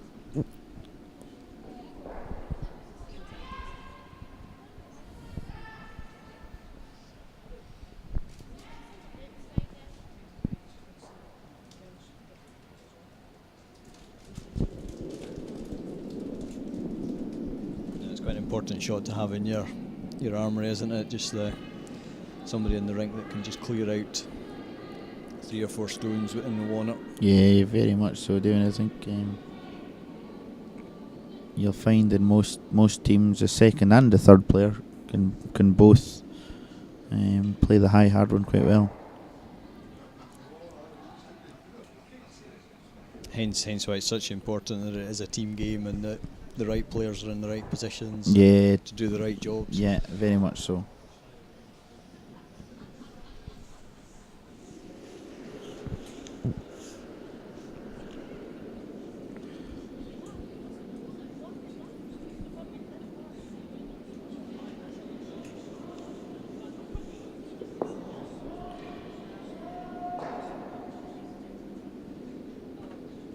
Nice shot from Jennifer Marshall herself. Hit and rolled from the wing towards the forefoot, brings the play back in towards the middle. I don't know what's... Oh, I think wrong. I think it must have been a hogline violation, David. I didn't know that we had hogline judges on this weekend. It's the umpires are floating about, certainly.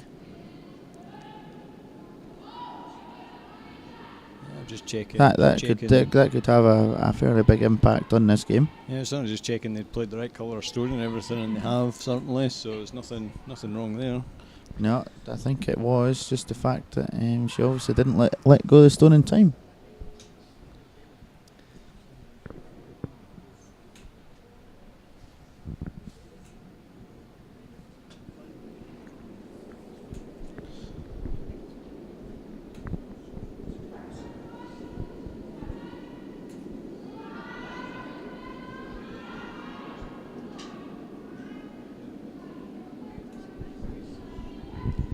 makes quite a big difference to this game. It does. It certainly puts the pressure on them, and they must be. I think the umpires have got to be consistent with that sort of thing, David. They're either there all the time or not at all. I'm sure that there's plenty of stones nowadays that are played that are not released in time, and umpires are quite willing to turn the blind eye to it. Yeah, I think you're right. I mean, I suppose it's manpower as well. It's again volunteers giving up their time, but no, there has to be consistency certainly. No, very much so. Certainly puts the pressure now on the Marshall team to try and at least not lose anything this end. Yeah, absolutely.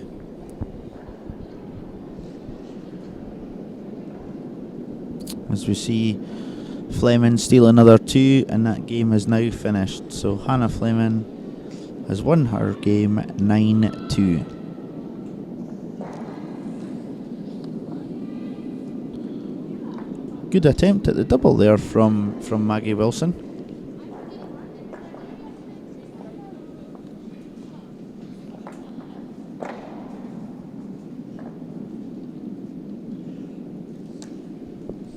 Yeah, another good win for Hannah Fleming there. They'll be happy with their weekend's work, I would suspect. I would think so. No surprises there. She'll be sitting top of the table. Yeah, looked in control for virtually all the weekend.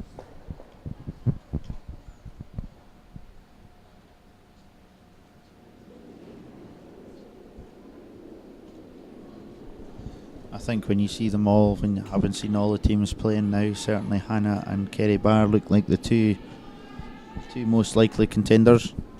Yeah, I'd agree with that. They've certainly been the most consistent 2 teams over the weekend.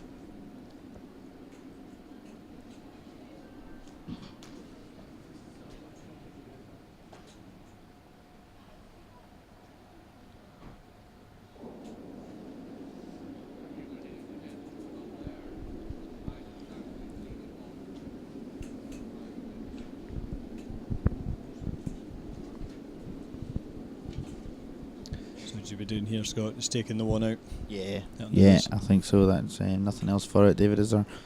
No, it's a bit risky trying the double or anything. Yeah, there's nothing to gain by playing that anyway.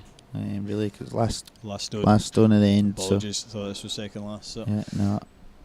Yeah, no much point going for the double on last stone. Certainly. Yeah. So just I think a nose hit for 1.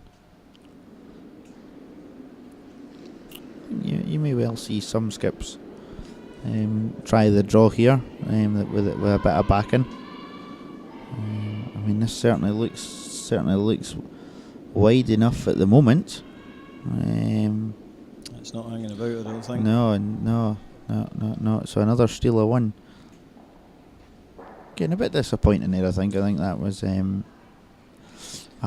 tad unlucky for the Marshall team to lose 1 there, having had 1 stone taken off for a hog line violation. Yeah, I suspect that's just going to be a wee bit on the frustrating side.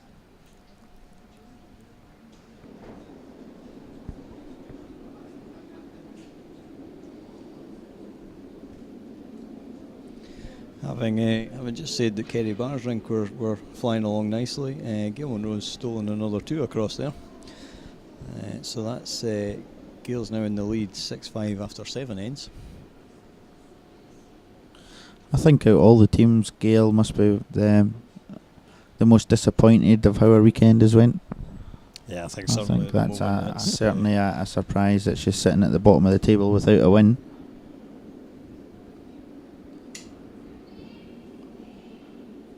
I think one thing to bear in mind this weekend that not everybody has played everybody, and there's one more game of this first round robin section to go, so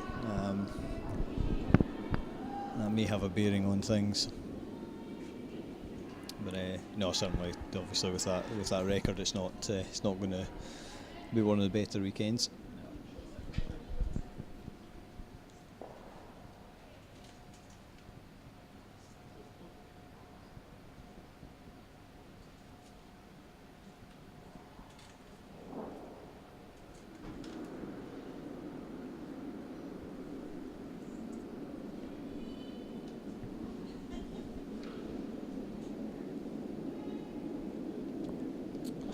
So once again, Ellie being asked for a corner guard.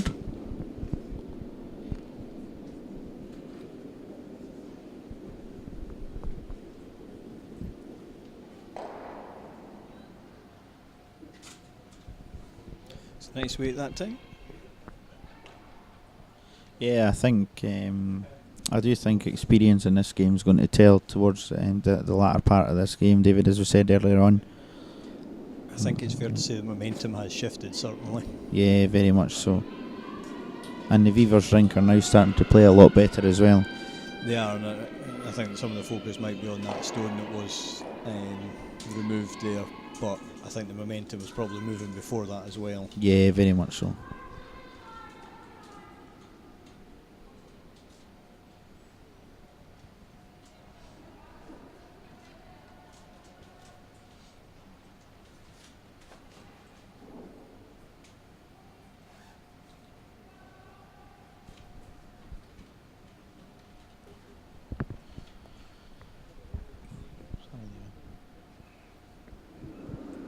So Ellie now being asked for a barrier weight to try and hit and roll behind the corner guard she's just played. I don't think she's looking too far away either. It's looking pretty good. Yeah, lovely shot by Ellie there. Put another red stone behind the tee on the wing.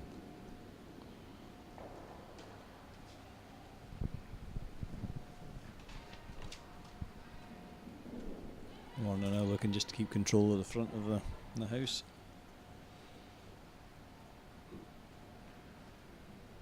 Hit and stick called there, I think, was it? Yeah, I think so. Just a nose hit.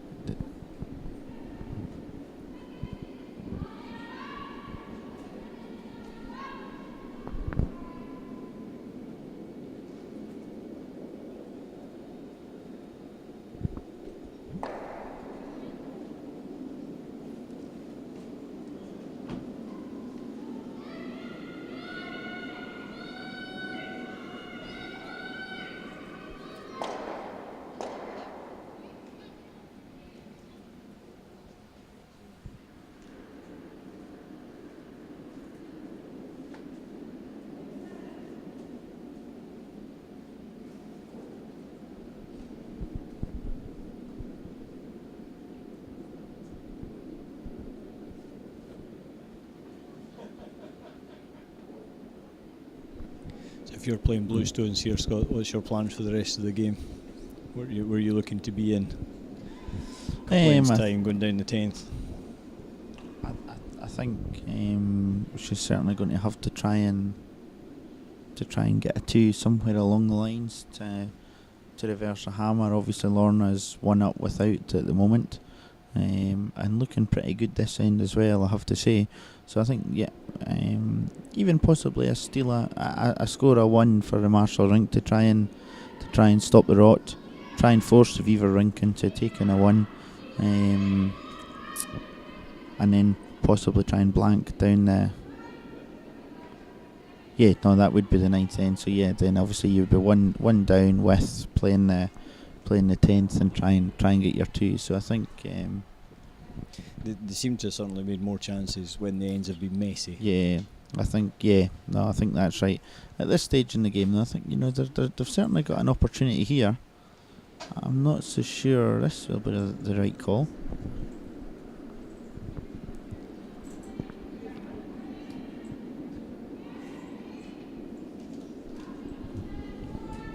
Pretty difficult shot she's been asked to play here, by coming through between the 2 reds. I think there was possibly a draw right round the outside of everything here. Yeah, on the same handle.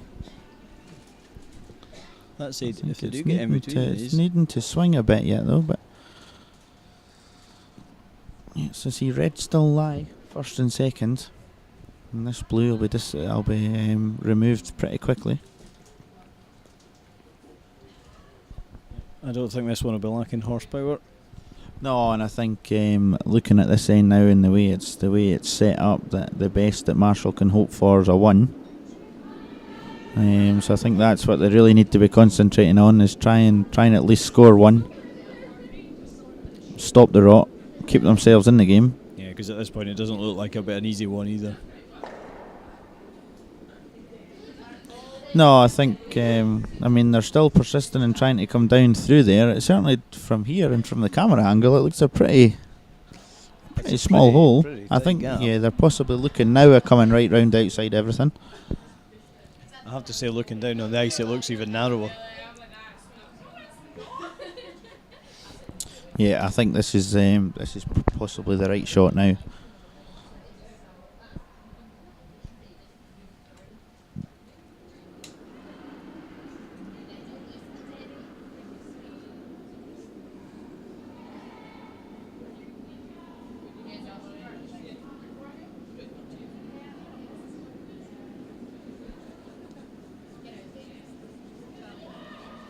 I think she looks like she's plenty of weight here, David. I don't know what you think.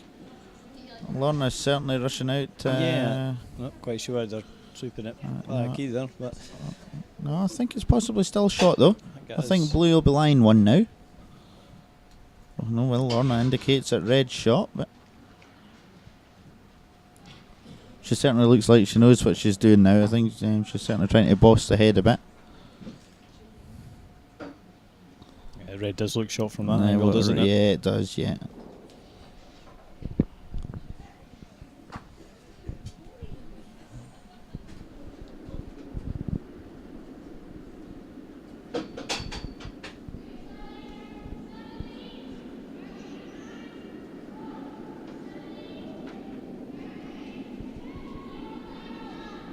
It's going for the tap here.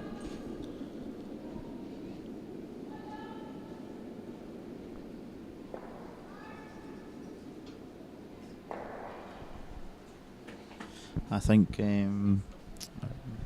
by the look of that, they're obviously going to try and move that red. Or that was certainly the initial call anyway. That was the initial call, yep. Just maybe looking at the draw now. I think moving the red isn't a bad call if they definitely think that it's out counting the blue. But at this point at the end, they maybe think that they'll get another chance to remove that in the next couple of shots. So get a good one in here and make the Weavers team go after them. And Lorna now is pretty committed to using the reds at the front of the house. I think they're going to have to sweep this one hard to get it past the guards. I think it's by, it's just the weight now. Well, It's past. It's looking pretty good.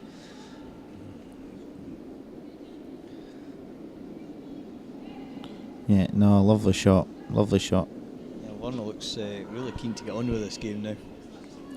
Yeah, I think we'll have an update on time after this end, David. They obviously are worried. Or just trying to keep it control, like you say, boss ahead and...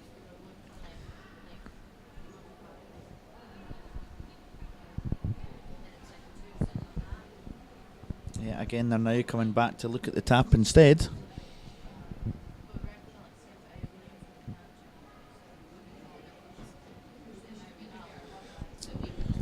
Something that they've not looked at yet, but they've possibly got a plant here with the two in the left-hand side of the centre line. Yeah, I was wondering about that, whether you can get tight enough to the blue guard. Yeah, I think there's certainly a gap there. Yeah. Any sort of contact in that front one, and you're going to be putting the second one in and around the 4 foot area. I suppose the downside would be a miss totally, or shaving the blue on the right hand side and jamming it onto the red might be a problem. So they've gone with the tap up. Here's the weight. It's swinging. I think it's swinging too much, David. I think they're going to leave it in the open. She's keen. Rebecca was keen to be sweeping that, but I think blue certainly lie one there. And all of a sudden, this may not be a bad, because them reds aren't sitting pretty at the front of the house now. They're all kind of jamming each other up to an extent, apart from the plant that we've mentioned.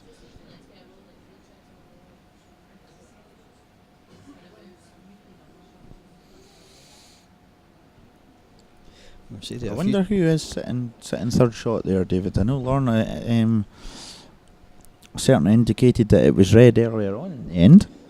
Depends which camera we look at. From that one, it looks blue. If you look from the opposite side, yeah, it does look red from there, doesn't it? But not either way, there's not a lot in it, I don't think.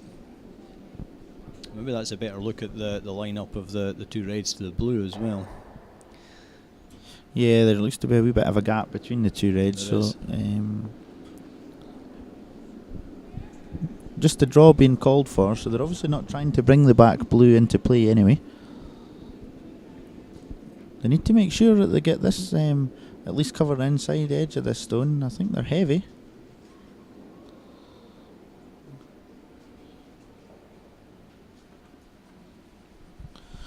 That could be a bad one. That's a pretty poor shot at this stage of the game, I think. I take it we're assuming that blue's actually shot here as well. Yeah, I think blue's definitely shot, or they would have been trying to hit the... I think they're now looking at this one that we suggested.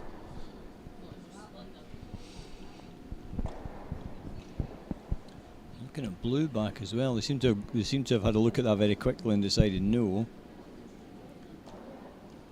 I wonder if they can slash it from the outside.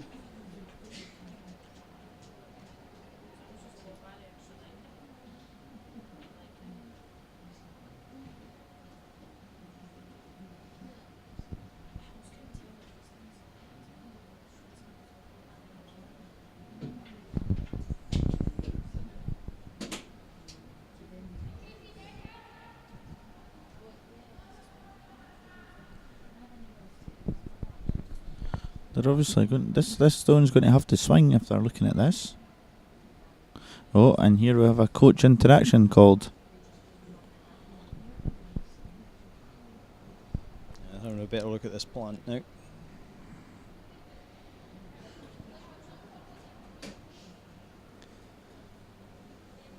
If they do make that, if it goes over the top, there is the chance of lifting both blues. I mean, you could be looking at a 4 or a 5 if it works. Yeah. But of course, Marshall has last stone, so she would still have one to play, but she could be drawn against 4 or 5, as you say. Difficult to see from the angles here. The other option, of course, would be just to draw right around the centre line, stick it on the top of the button. I do think that was a mistake from Maggie Wilson, the girl that's thrown last stones for the Marshall team. I think even a nose hit in the red on the right hand side, as we've seen it, would have perhaps given her more options with our last stone. I think certainly having line 2, possibly 3 against Lorna would have more anxiety about this shot. Umpire's down there now. Must be getting close to the end of their minute. And that's it. Signalled.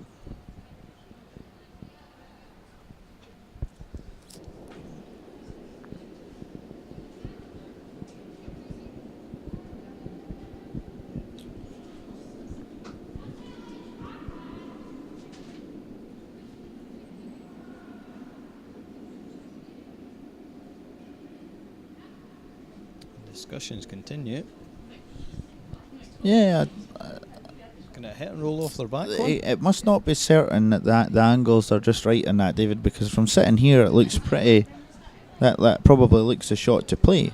I don't think Lorna would shy away from playing it either. You know, I think it's a shot she would quite like to take on. yeah. So it's maybe just the tightness of actually getting to the stone that's off-putting. So I think what's been called is a hack weight to try and bump this blue back. Hack weight, barrier weight. Again, just that wee straight If bit of ice down here. If she's wide at all, she could easily half her own red one out and leave. Oh, I think the way they're shouting, so they must be pretty close to this guard. It's on the guard. Yeah, I Where's the think. red going? No, I don't think she's got the weight. Oh, it looks like she's possibly. Well then.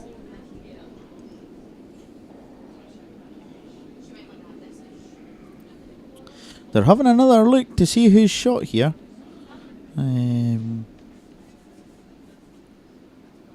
Yeah, I think almost certainly it must be blue, David, or they would never. We replay here. See the top red at the top, looking like it's. Yeah, just kind of squares back up the house. I don't think that's going to make a difference. Yeah, I think she was obviously frightened of being a bit wide away there, David, and erred on the tight side and never really gave it a chance. It's aired on the right side and the red spun Yeah. across nicely, Yeah. so it's maybe not the worst outcome in the world. So a draw for 2 for the Marshall rink, and this puts them right back into the game. The sweepers are onto this pretty quickly. Yeah, don't want to be heavy on this one and run wide and tap a red or something. No, they're off it now. It obviously must. The line looks pretty good here. It does. Who's the weight? It's all in the weight. This looks a pretty well played shot if they've got the weight. Looks like a 2 to me. Oh, don't kick them away until the.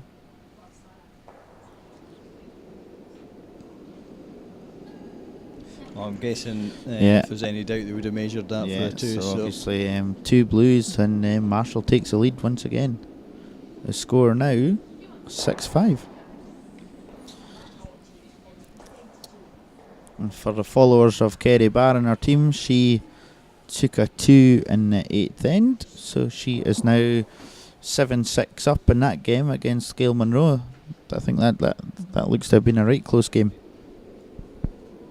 Yeah, looks quite a good game, that one. A lot of good stuff being played in it. Well, I have to say we've been quite fortunate this weekend that every game we have picked has given us something to look at. In all fairness, Yeah. um, Well, a bit of excitement that end, David, with the coach interaction. And yeah, exactly. Plenty of stones in play. That's what we like to see as neutrals. It's always it's a lot easier to commentate on than a blank end is, anyway. So going on the theme of commentators, curses. Guess what the next end will be?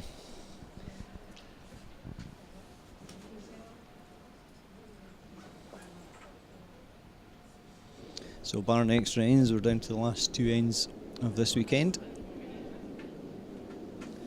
I have to say it's slightly odd playing a competition, a whole weekend competition, and there's no finish to the end of it. It's a slightly bizarre, but that said, it is good to see this level of curling at Dumfries. are you trying to suggest that the level of curling here, David, is higher than we see in the Wednesday night league here, our Super League? Yes, in all, it can be. No, it's just different, isn't it? It's just a different level of consistency.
So Ellie put a nice centre guard up, and straight away Rachel Hannon came round about it, but she slipped behind the tee line, which there's every chance will play into Marshall team's favour as the end goes on.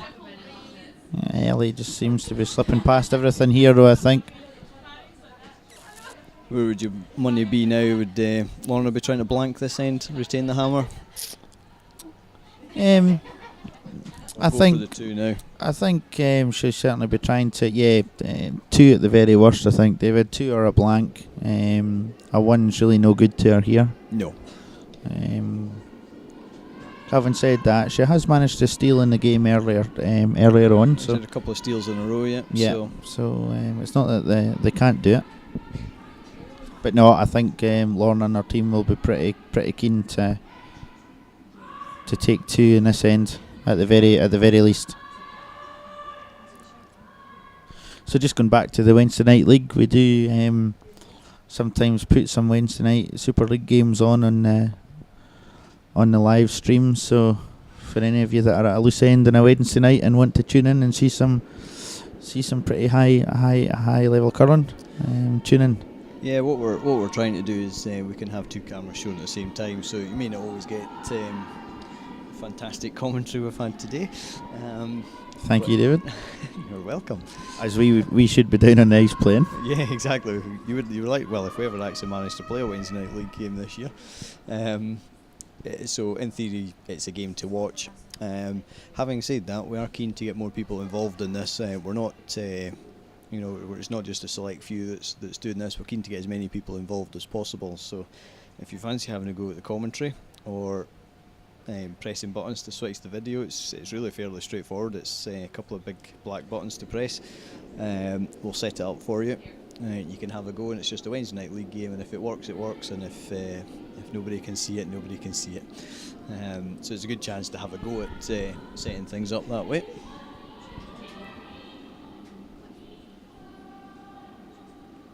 I think the more people we can get involved in it, the better the research will be before the game.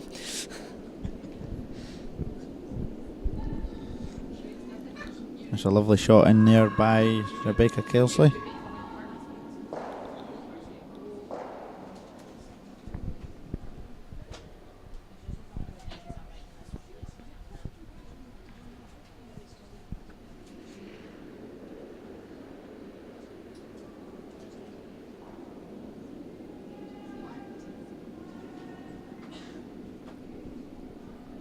So Lorna Weaver sitting quite nicely now.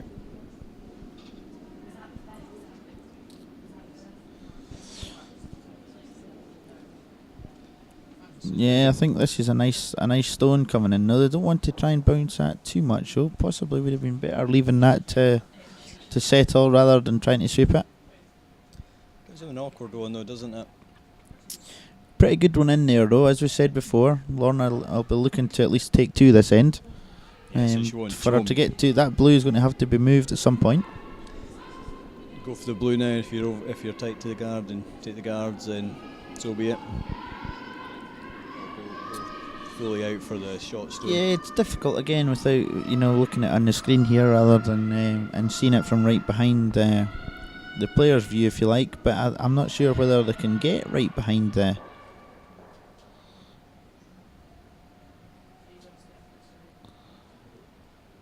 Yeah, possibly. If they can get to the inside of that, that's a good shot.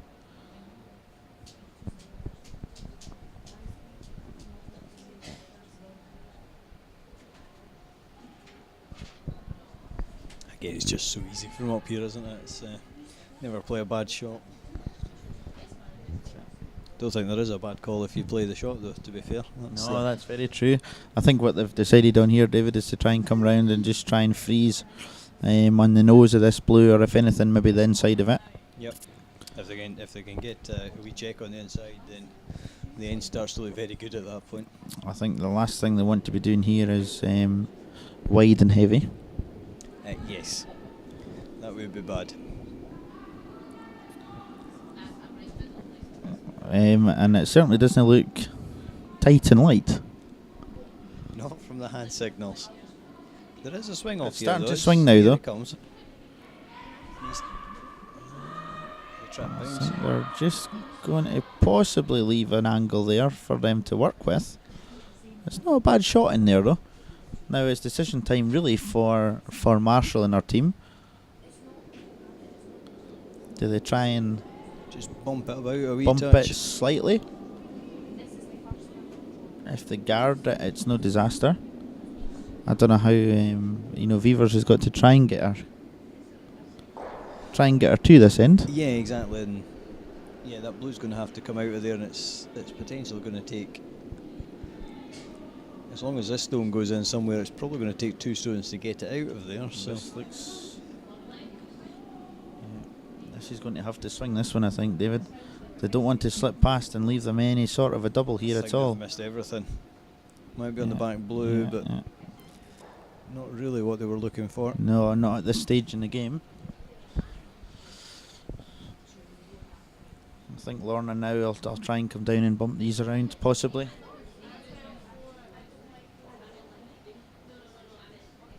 Although she's pretty... Again, she needs her two. Don't know about bump around, more maybe ensure the blue goes with one stone here. Yeah, or try and sit on top of them again. I mean, really, that hasn't done any damage. The shot from Marshall. I'm just wondering at what point you start to think we've actually only got two stones left. How's that blue getting out of there to get where to? Yeah. But I think I think Beavers and our team there would have been hoping that Marshall would have bumped the red onto the blue and taken the angle off possibly and left them more to play with than what they've got.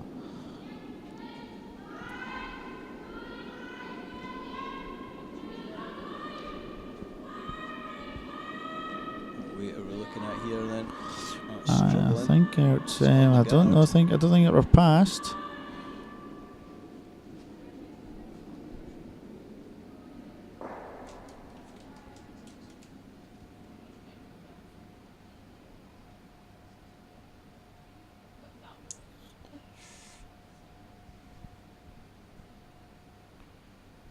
Stunned silence. Yeah. It's, I think pretty difficult.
So I don't know what they've decided here. Actually, David, I have to say, I was. We were too busy with it.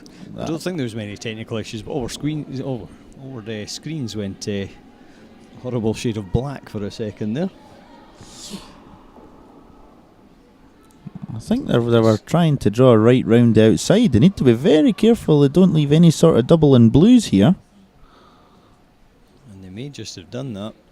Yeah, I think it's tight, an opportunity now. I still think the red blue is probably the.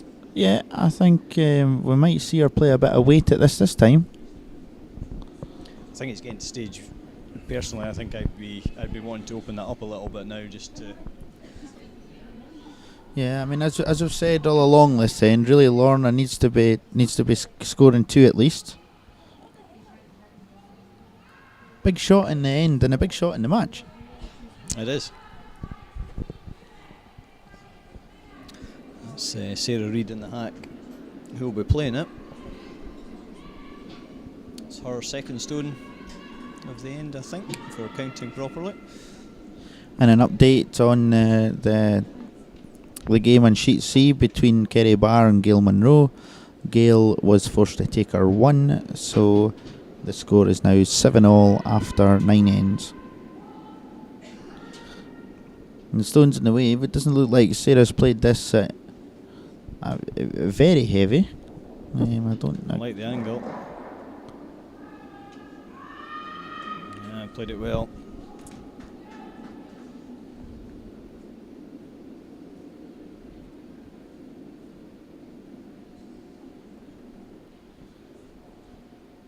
Their blue spins out over the top. But I still think they only lie one though, David. Yeah, I think you're right. So if they can play the only trouble with this shot is that they're going to leave a pretty easy tap back for Lorna to play. These two reds that are top of the house. Yeah, I don't think there's any real way of stopping that now, is there? Other than trying to angle. I think they called the tap up there. I think they have. I think that's. So if you can get the blue in the shooting line of them two reds, yeah, it's going to be very difficult to move it. Yeah, I think that's probably right. Yeah. So an exciting end, all in all. I don't know if Marshall has a team coach, but possibly at an end like this, it would have been useful for them to use their coach interaction if they had a coach. Well, I think even if they don't have a coach, they're still entitled to the interaction. So they can still take the time out, just have a wee team discussion about it. And she's, I think she certainly doesn't look like she's too heavy here. If this swings nicely, I think we're. Has it got to swing enough? It certainly gives Lorna and her team something to think about. Again, as we've said all along, she's looking for her 2 this end. Oh, the line 2 from there. Yeah, possibly, David. I don't think they'd be going to hit this I don't blue think if they were so. line 2. No, well, I think they're just tapping the reds. I think that was the right. call, the double tap. So I think they're line just the 1.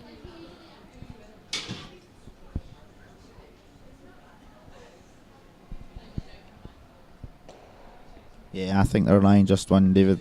Yeah, kind of must be with what they're calling there.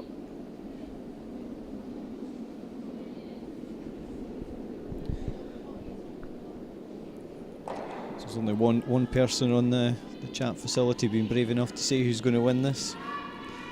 So Tony's gone for Lorna Weavers. I have to say I'm probably in agreement. Yeah, I think so. A lot will depend on what happens. This looks like a lovely shot Lorna's really played good, here. Yep. Just needs to move it an inch. Perfect. Yeah. Really well played.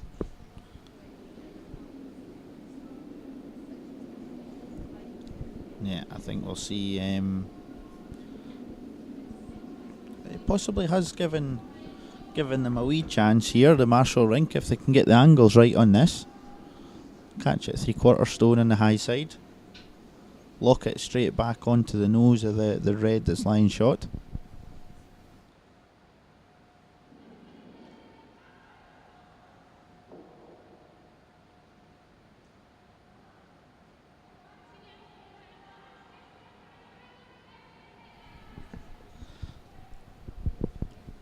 So yeah, just 3/4 stone on the high side. Lock it straight back onto the other reds and lie 1 in behind the guards. You might even come close to that back red as well doing that. I'm surprised that the weight she's played at this. I think she's just trying to play T-weight. That's swinging tight. too Guards. much. This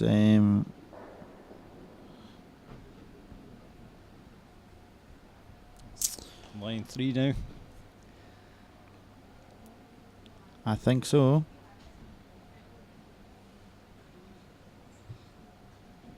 Don't think there's any point coming up down the middle or the right hand side, is there? It's just I think there is a draw right round that outside. Yeah, I think it's the only shot they've got. I think they must be line 3 though, David. I think you're right. So I'll draw for 4. Yep. Game changes round very quickly again. I wouldn't be surprised if she makes this, that the Marshall team will offer a handshake.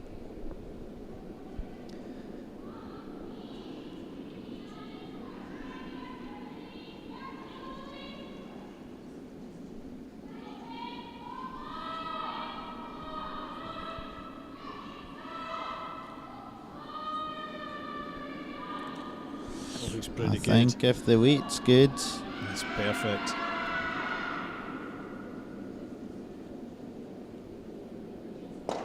Well, I think it's fair to say I don't if think they it, could have done any more. exactly that. I'm not sure it is good enough.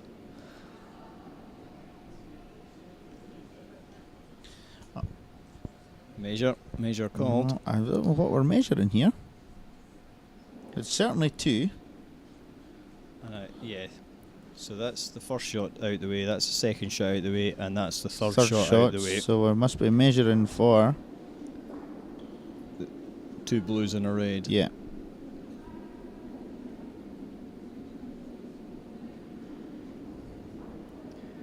No, so discounted that one. Yeah. So we're measuring for 4th shot here.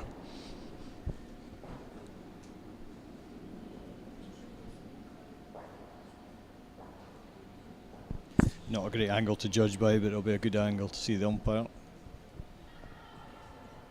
The measure's just been picked up from the far side of the rink, so a few seconds until it's back with us.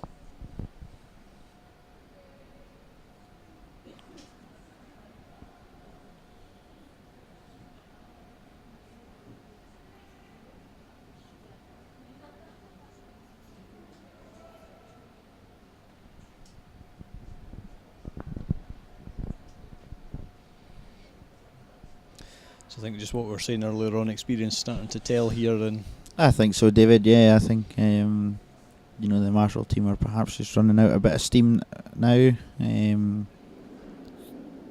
think it's just been tactical errors that's cost them in this game as opposed to shot making. Earlier on in the game, I suggested that they had I think it was the third end, they had a great chance, and I think just a couple of tactical errors will be the difference in the two teams. I certainly wouldn't say that the Beavers team has outplayed them. no, I think it's been generally quite an even game and certainly good to watch. Yeah, I think, and going back to Tony's question at the start of the game,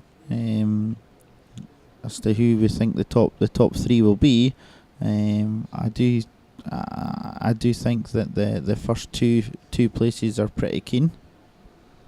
It's just a 3. Blue did count, so I'm not even sure that draw around the outside was on. 'Cause I think I don't think she could have played it any better, no, certainly. Played it really well. So that puts Lorna Beavers' rink 2 shots up.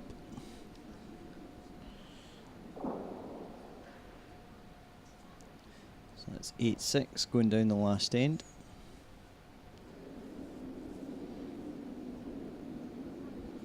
I think we'll have an update shortly off C. That game can't be too far away from No, I think finishing. we're at skip stones now, David. So I they're think what we might do is just try and switch across to that game, I think. And there we go. well, here we say that's certainly the distinct sound of Gail Monroe shouting at our sweepers to sweep. Yeah, so game situation, it's Peels, and it is Kerry Barr's rink with the last stone here. And Kerry about to play her first stone at the end.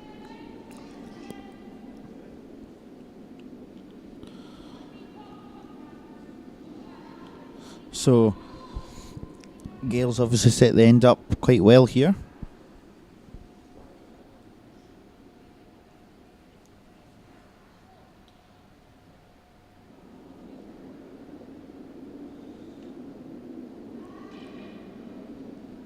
And then our main game, Lorna's lead stone is absolutely perfect, top of the button on the centre There's line. a nice shot by Kerry Barr here. Look to hang about for a wee bit of safety, and it has done. That could come into play in a second or two.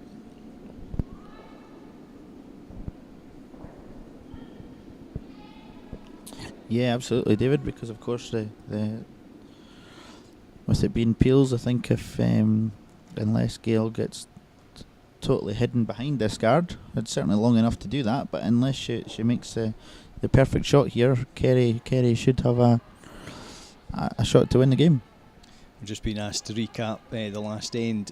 Quite a difficult one to explain, in all honesty, how the 3 came about there.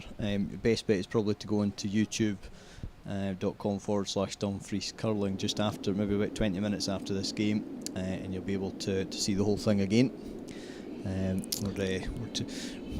We're trying to concentrate on 2 games at once here. We're mental capacity. I think there was a lot of missed shots, a lot of half shots played, a couple of tactical errors from the Marshall team as well. Sarah Reid played a lovely hack weight, barrier weight tap and took one of the blues out of the centre. And at the end up, Lorna just narrowly missing the draw for 4. But I think you're right, David, to have a look online at the end of the game. And good example of an end with multiple angles thrown about and shots at the front coming into play, and quite an interesting end. Gail's stone just back of the tee line, so Kerry's got a draw to the 4 foot to win the game, and that'll put her the only team she makes it undefeated. 4 out of 4 for the weekend if they make this, which you'd expect her to. I'd say they've played really well. It looks a bit high. I think it's possibly slightly heavy. We hear Kerry shouting that they haven't got any back in. I think she's put a wee bit of running in this stone. Yeah, she's holding her. Just catching off. No, I think. And it's a steal of 1 to Gail Monroe, who gets the first victory of the weekend. And that still keeps Gail in the mix.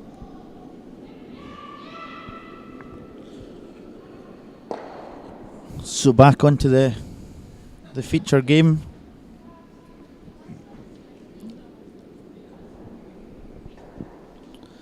Ellie obviously managed to throw one corner guard, then a second one, but we see that the Beavers team now have started to peel them guards. Yep. I imagine this from Lorna's point of view, this is going to be quite a quick end, unless we get a couple of misses. Yeah, I would think so. Lorna certainly would be the favourite here now, obviously.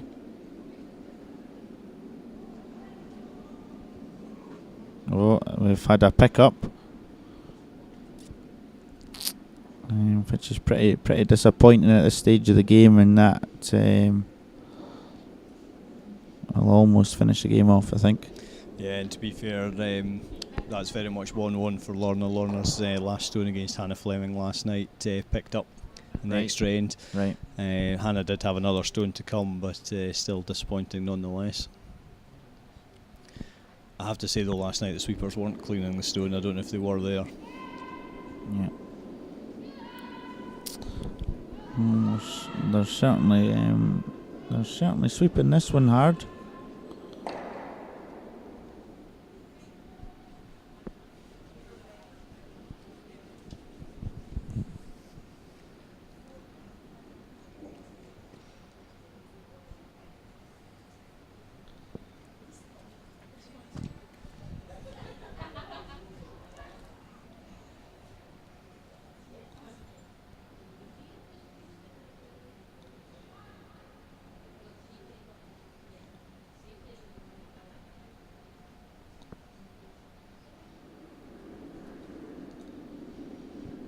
Thanks, Scott. Just while we get a quiet moment in the grand tradition of ice rink speeches of thanking the bar staff, the cafe, and on screen there the Iceman. Nicely timed, John Graham.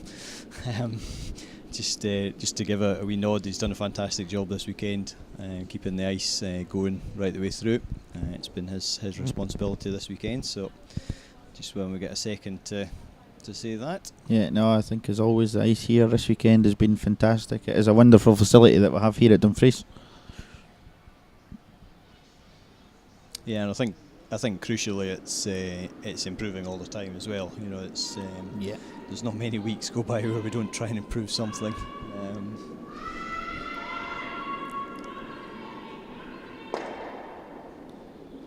A wee mistake here. Yeah, I think it's done a job though. Very difficult now, I think, how Marshall can get her to. She's almost got to come into the house. Whether she tries to draw one right round the outside there, or tries to come down and corner freeze the red in the house. I was just going to ask you about the freeze on the red there. That's kind of what they went for in the last end in a similar situation. Yeah, I think if they can get one round these guards here, but top of the house. Yep. So that when they do come to remove the red, there's no chance of jamming it. I think it's a pretty good call. Yeah, it's always going to be a tough ask trying to get a 2 here, I think. Again, just as we were saying before about the firepower, and certainly the Beavers Rink has that firepower. Yeah, very much so.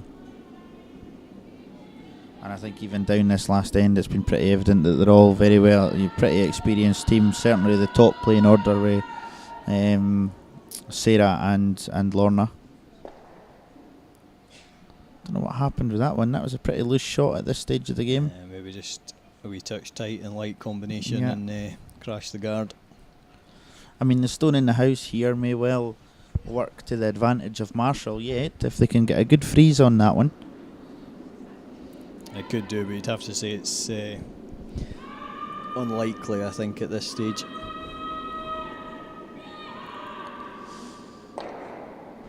Well, there's maybe an opportunity now to come down through the port.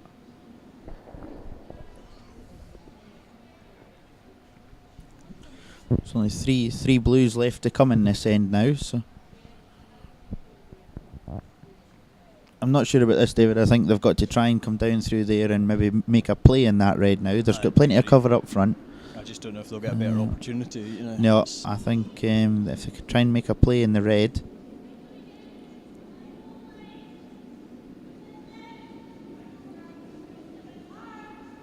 The problem is now they can bring one down and it has to be top tee, so it's probably not going to be shot.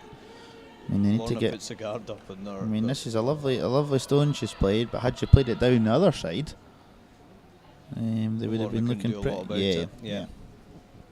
Said that, I think we'll find Lorna. We'll see Lorna maybe try and long guard to the slash it over the top of the next well, one. See if they can well, pick the she blue might at the not same try time. and open them up though. It's they've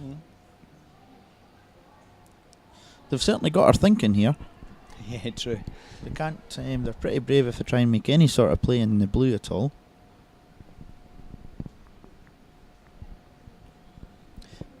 Or freeze the red, right in on top of the red. Well, yeah. Don't want to leave a double, obviously.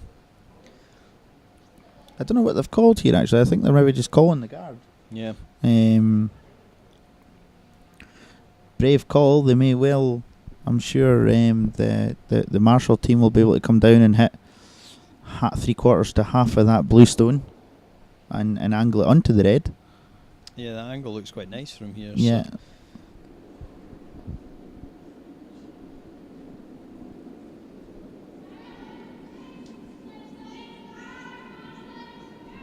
Almost in the Kevin Martin throw it away scenario. That went well. They're certainly sweeping hard on this. I think if anything, she might just open this up. She might just open it up a wee bit. Well, no, she was heavy enough, and she's blocked the other one as well. Yeah. So Maggie Wilson scratching her head there, and no wonder. Yeah, we struggled with what have we got left. Yeah. Two stones left, so priority number one. I think she's got to. I mean, look, she's got to open the guards. The blue's open, so I think you're right there, David. Like she's got one blue in play, and that really isn't going anywhere now. I think you're right. I think she's got to try and move the guards somehow. Yeah, unfortunately, I can't quite see the angles.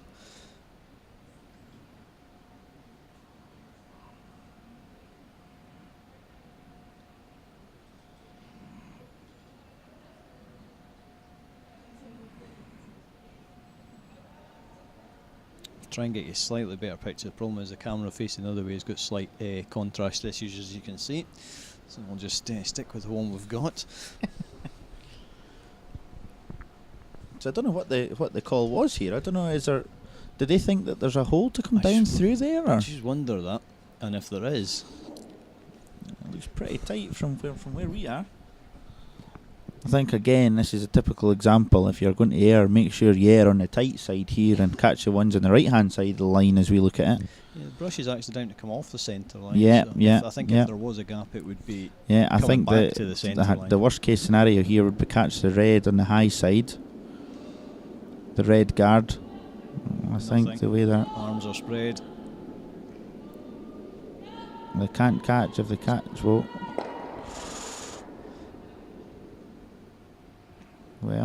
What's that left? she us certainly with? wasn't far away from it. What's that left us with? I think Lorna really has to play the guard.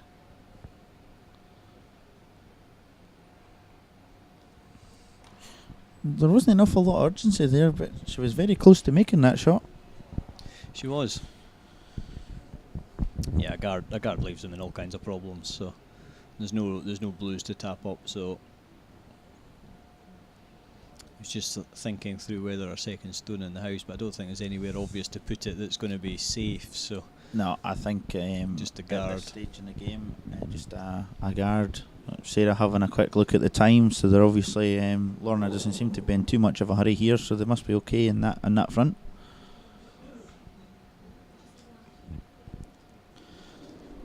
As I said earlier, I'm sure Sarah and Lorna have seen situations like this many times before. Yeah, it's just having that confidence that you're going to get the guard in the right place. And Yeah. okay, Lorna will be hoping this is her last stone of the weekend. It needs to swing a bit. It does need to swing, David. You're right. I think they're now trying to sweep to get a bump off of this one. Which, if they were, I that's don't. a good call. Well, I'm not sure they've covered that. They haven't. There's haven't a shot covered that. there. Really, just the same shot as she's played, just slightly lighter. We could be in for an extra end here, David. It could be. It's not a gimme by any stretch of the imagination, but Well, a young team like this, and they may well never get a better chance to beat a team with Lorna Weavers and Sarah Reid in it. no, absolutely. No, it's a good scalp if they can pull this one off. It would be a good scalp. Stones away. Yeah, I think she's been down and played it pretty quickly. Sweepers are on it. It's through Again, the hole. there's no. It's a great stone. What's a wonderful shot. Fantastic. Round of applause, and rightly so. And that's why I we must have say, maybe slightly controversial, David, but I did think she was very close to the hog line when she let that stone go, but the umpires obviously let it go this time. slightly controversial. You're 100 feet away. Can we see any replay? Can we? You've just missed the replay on there. Would you like to see that again? A replay of her releasing it or not? Oh, release? No. No, we right, don't okay. have that facility, I'm afraid. But, no, I think you just have to say good, well played. to No, that one. fantastic That's, shot. Fantastic shot. So So up in extra end we go. A lot of pressure on Lorna Weavers and her team now. yes, Must win game. It's a challenge now, isn't it? It's how well can you almost suffer the disappointment of not closing it out there.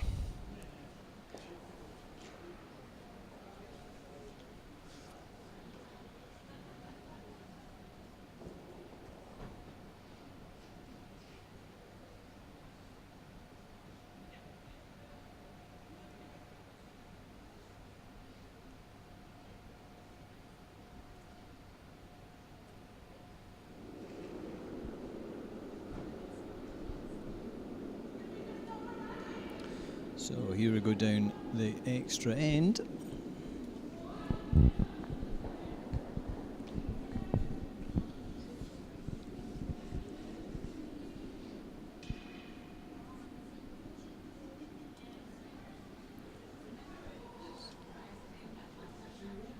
Sort the cameras out. And like I say, it's really is a must-win game now for the Weavers rink. Fair bit of psychological damage if they don't win it. Yeah, I think so, and I think more so than that, David, they leave this weekend a weekend where they were possibly looking for 4 wins, or certainly 3 wins and 1 loss. They could go home on 1 win and 3 losses. So, yeah. Yeah, big. I suppose a big 15 minutes in their whole season. Yeah, and that was a pretty poor shot, I think, to be fair, from Rachel Hannon there. She was just slightly heavy. I know there wasn't a huge urgency to try and sweep it past the guard. It would have been very deep in the back of the 12 foot.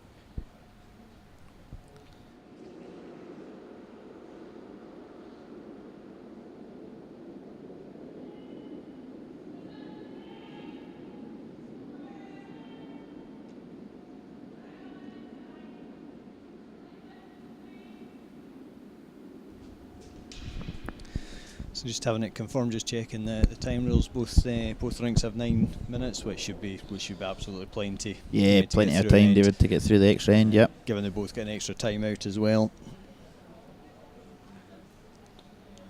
Yeah, so the interactions from the first 10 ends are wiped out, and both teams have 1 coach interaction that they're allowed in the extra end, as well as 9 minutes each to play the end.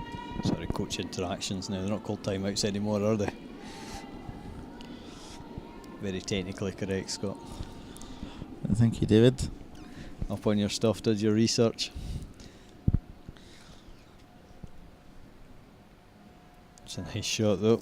It's better. Yeah, it's a lovely stone. Nice weight control.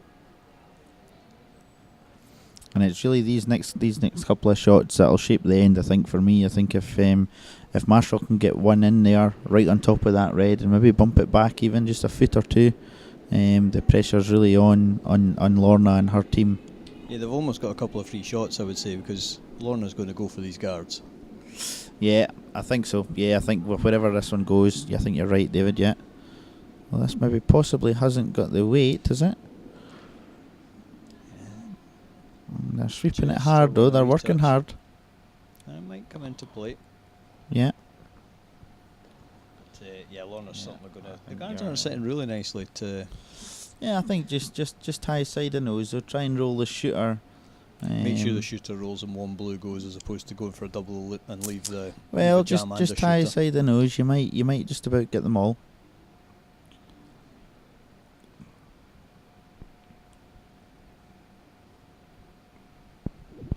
This is where there's always a bit of pressure on the second players going down the last end or down an extra end to try and make sure they clear the front.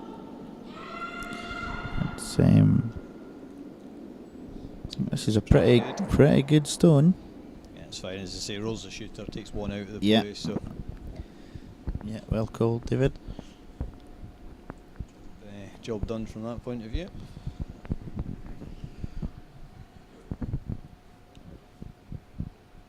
And Maggie Wilson here just calling another short guard, I think.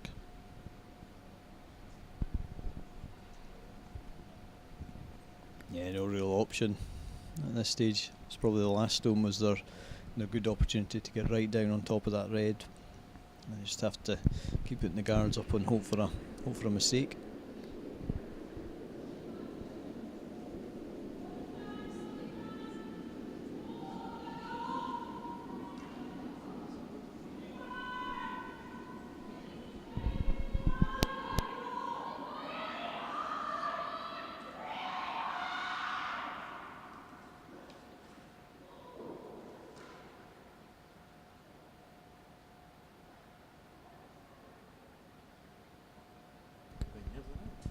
As we look at the hog line here, perhaps, is it? Just to make sure it's over the top.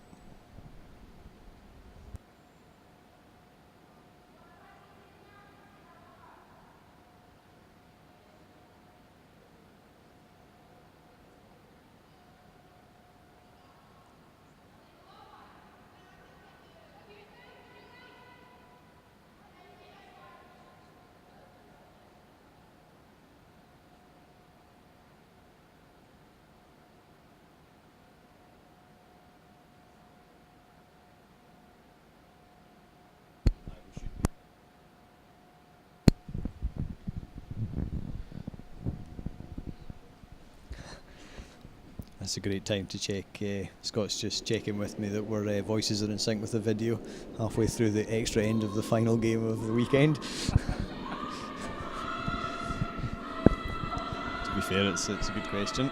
Here comes another appeal. This looks pretty good. Oh, that was pretty unlucky.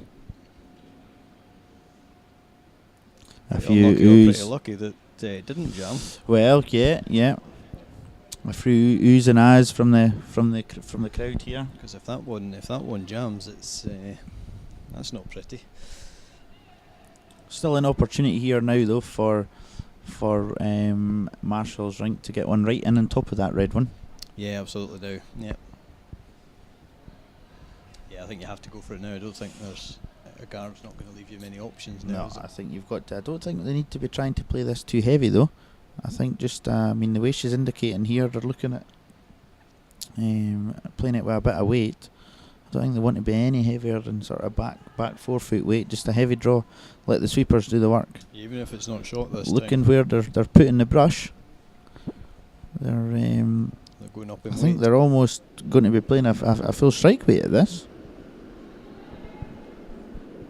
And the arm going out straight away is never a good sign. No, there might be a double there, but the No, double's I think not a lot it's of got to swing for that though, David. Although it's moving, it is moving. To be fair, it doesn't pass the guard by a great deal, so. No, and And maybe now gives Lorna a wee option though, because I'm sure she'd love to get rid of the guards, but that's maybe ceasing to become an option now. yeah, that long guard probably really isn't in play anyway. That it's That's more the one in it's the so 12 far foot out. I that's- think so. Yeah. I think if she rips the guards, it gives Marshall an opportunity to put a better guard on. So I think Lorna's thinking, let's get rid of the one in the house while we've got the opportunity to. Sarah pretty experienced in this situation. Yeah, looks like it's done enough to pick it out, roll across, and again Yeah. that might be quite useful come the end of this end. Later on in the end, I do think a good call again from Maggie Wilson here.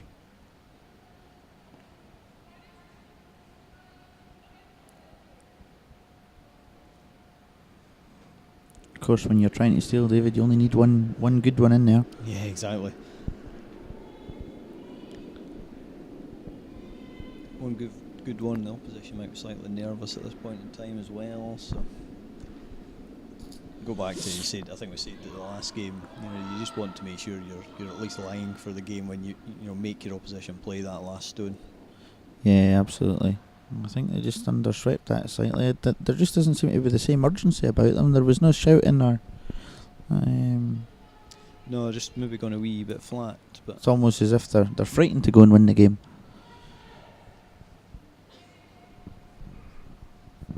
yeah, like I say you just keep making your opposition play one more shot. I think that's the case in most sports. I do think that we'll see Lorna possibly. Well, she's electing to go for the one in the house. I did wonder whether she would maybe try and take the long guard off now and keep the play fully within the rings. She's maybe a wee bit worried about a tap back, an awkward tap back Yeah, or something yeah, like that. yeah. If she does that. I do think unless they knows this, it's still giving them Marshall the same shot again. I'm just wondering about the nose. It may not be the perfect textbook shot, but it doesn't leave Marshall with an easy shot at all after that. It's high of nose. Only just though. Yeah, but again, the same shot's still there now, and It is. if Marshall can get a right good one right, just where they're indicating, it certainly puts a whole heap of pressure on Lorna with her last two shots of the match. It just shows how important the lead stone is, doesn't it? It's not quite perfect, and all of a sudden there's an end built up around it.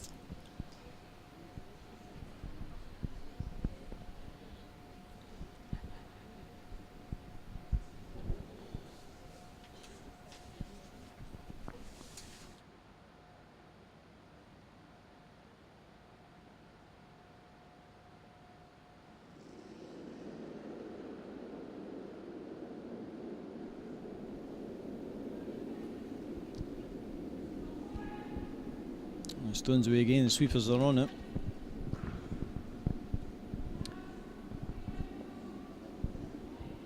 not heavy. No, I think if they keep working now, again, there's no shouting there, there's no urgency. It's the report, don't think it's quite going to make it. No.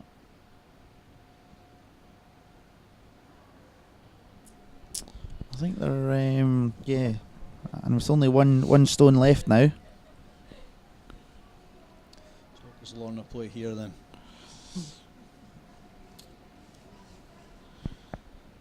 Well, I think they're looking at trying to tap the red up, is what they're, from what Sarah was indicating.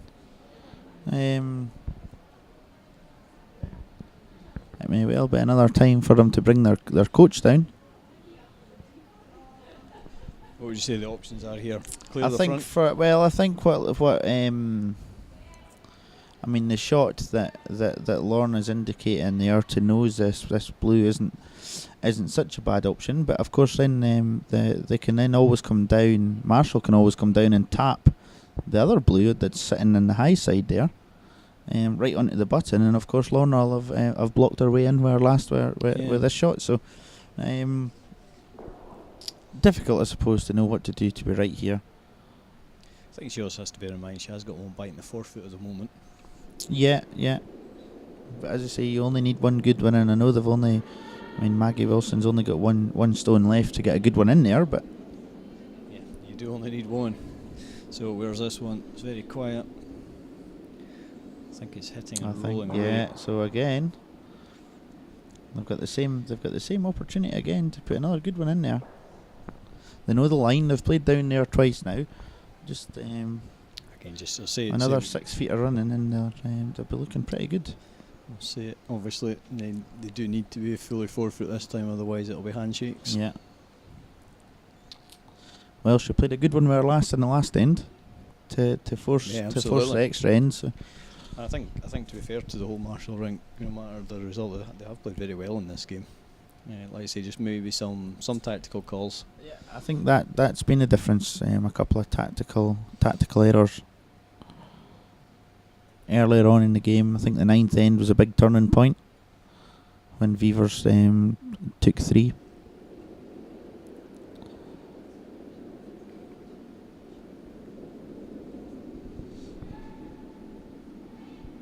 Sweepers are on it, but I don't think they're not panic sweeping.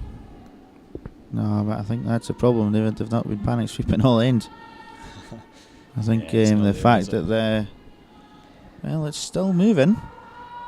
It's still moving. It's just a couple of feet short. Yeah. And there's the handshakes. Yeah. And I'm sure Lorna and Sarah and the team will sigh a big sigh of relief after that. I would suspect so. I think that'll be a good bit of relief for the team there. They end the weekend 2-2. So I think they'll be reasonably happy with that. They won't be ecstatic, but it's gives them a chance in Perth. And that's us finished for the weekend. Enjoy the commentary, Scott? Yeah, I did, David. Good. Yeah, very much so. New experience, and I'm sure I'll be back sitting here in the not too distant future. Excellent. Thank you very much to everybody that's watched. If you do want to watch all the games, they'll be on the YouTube channel, so it's youtube.com/Dumfries Curling. Please give us a wee subscribe, that would be really good. But that's us done for the weekend. Thank you. Thank you.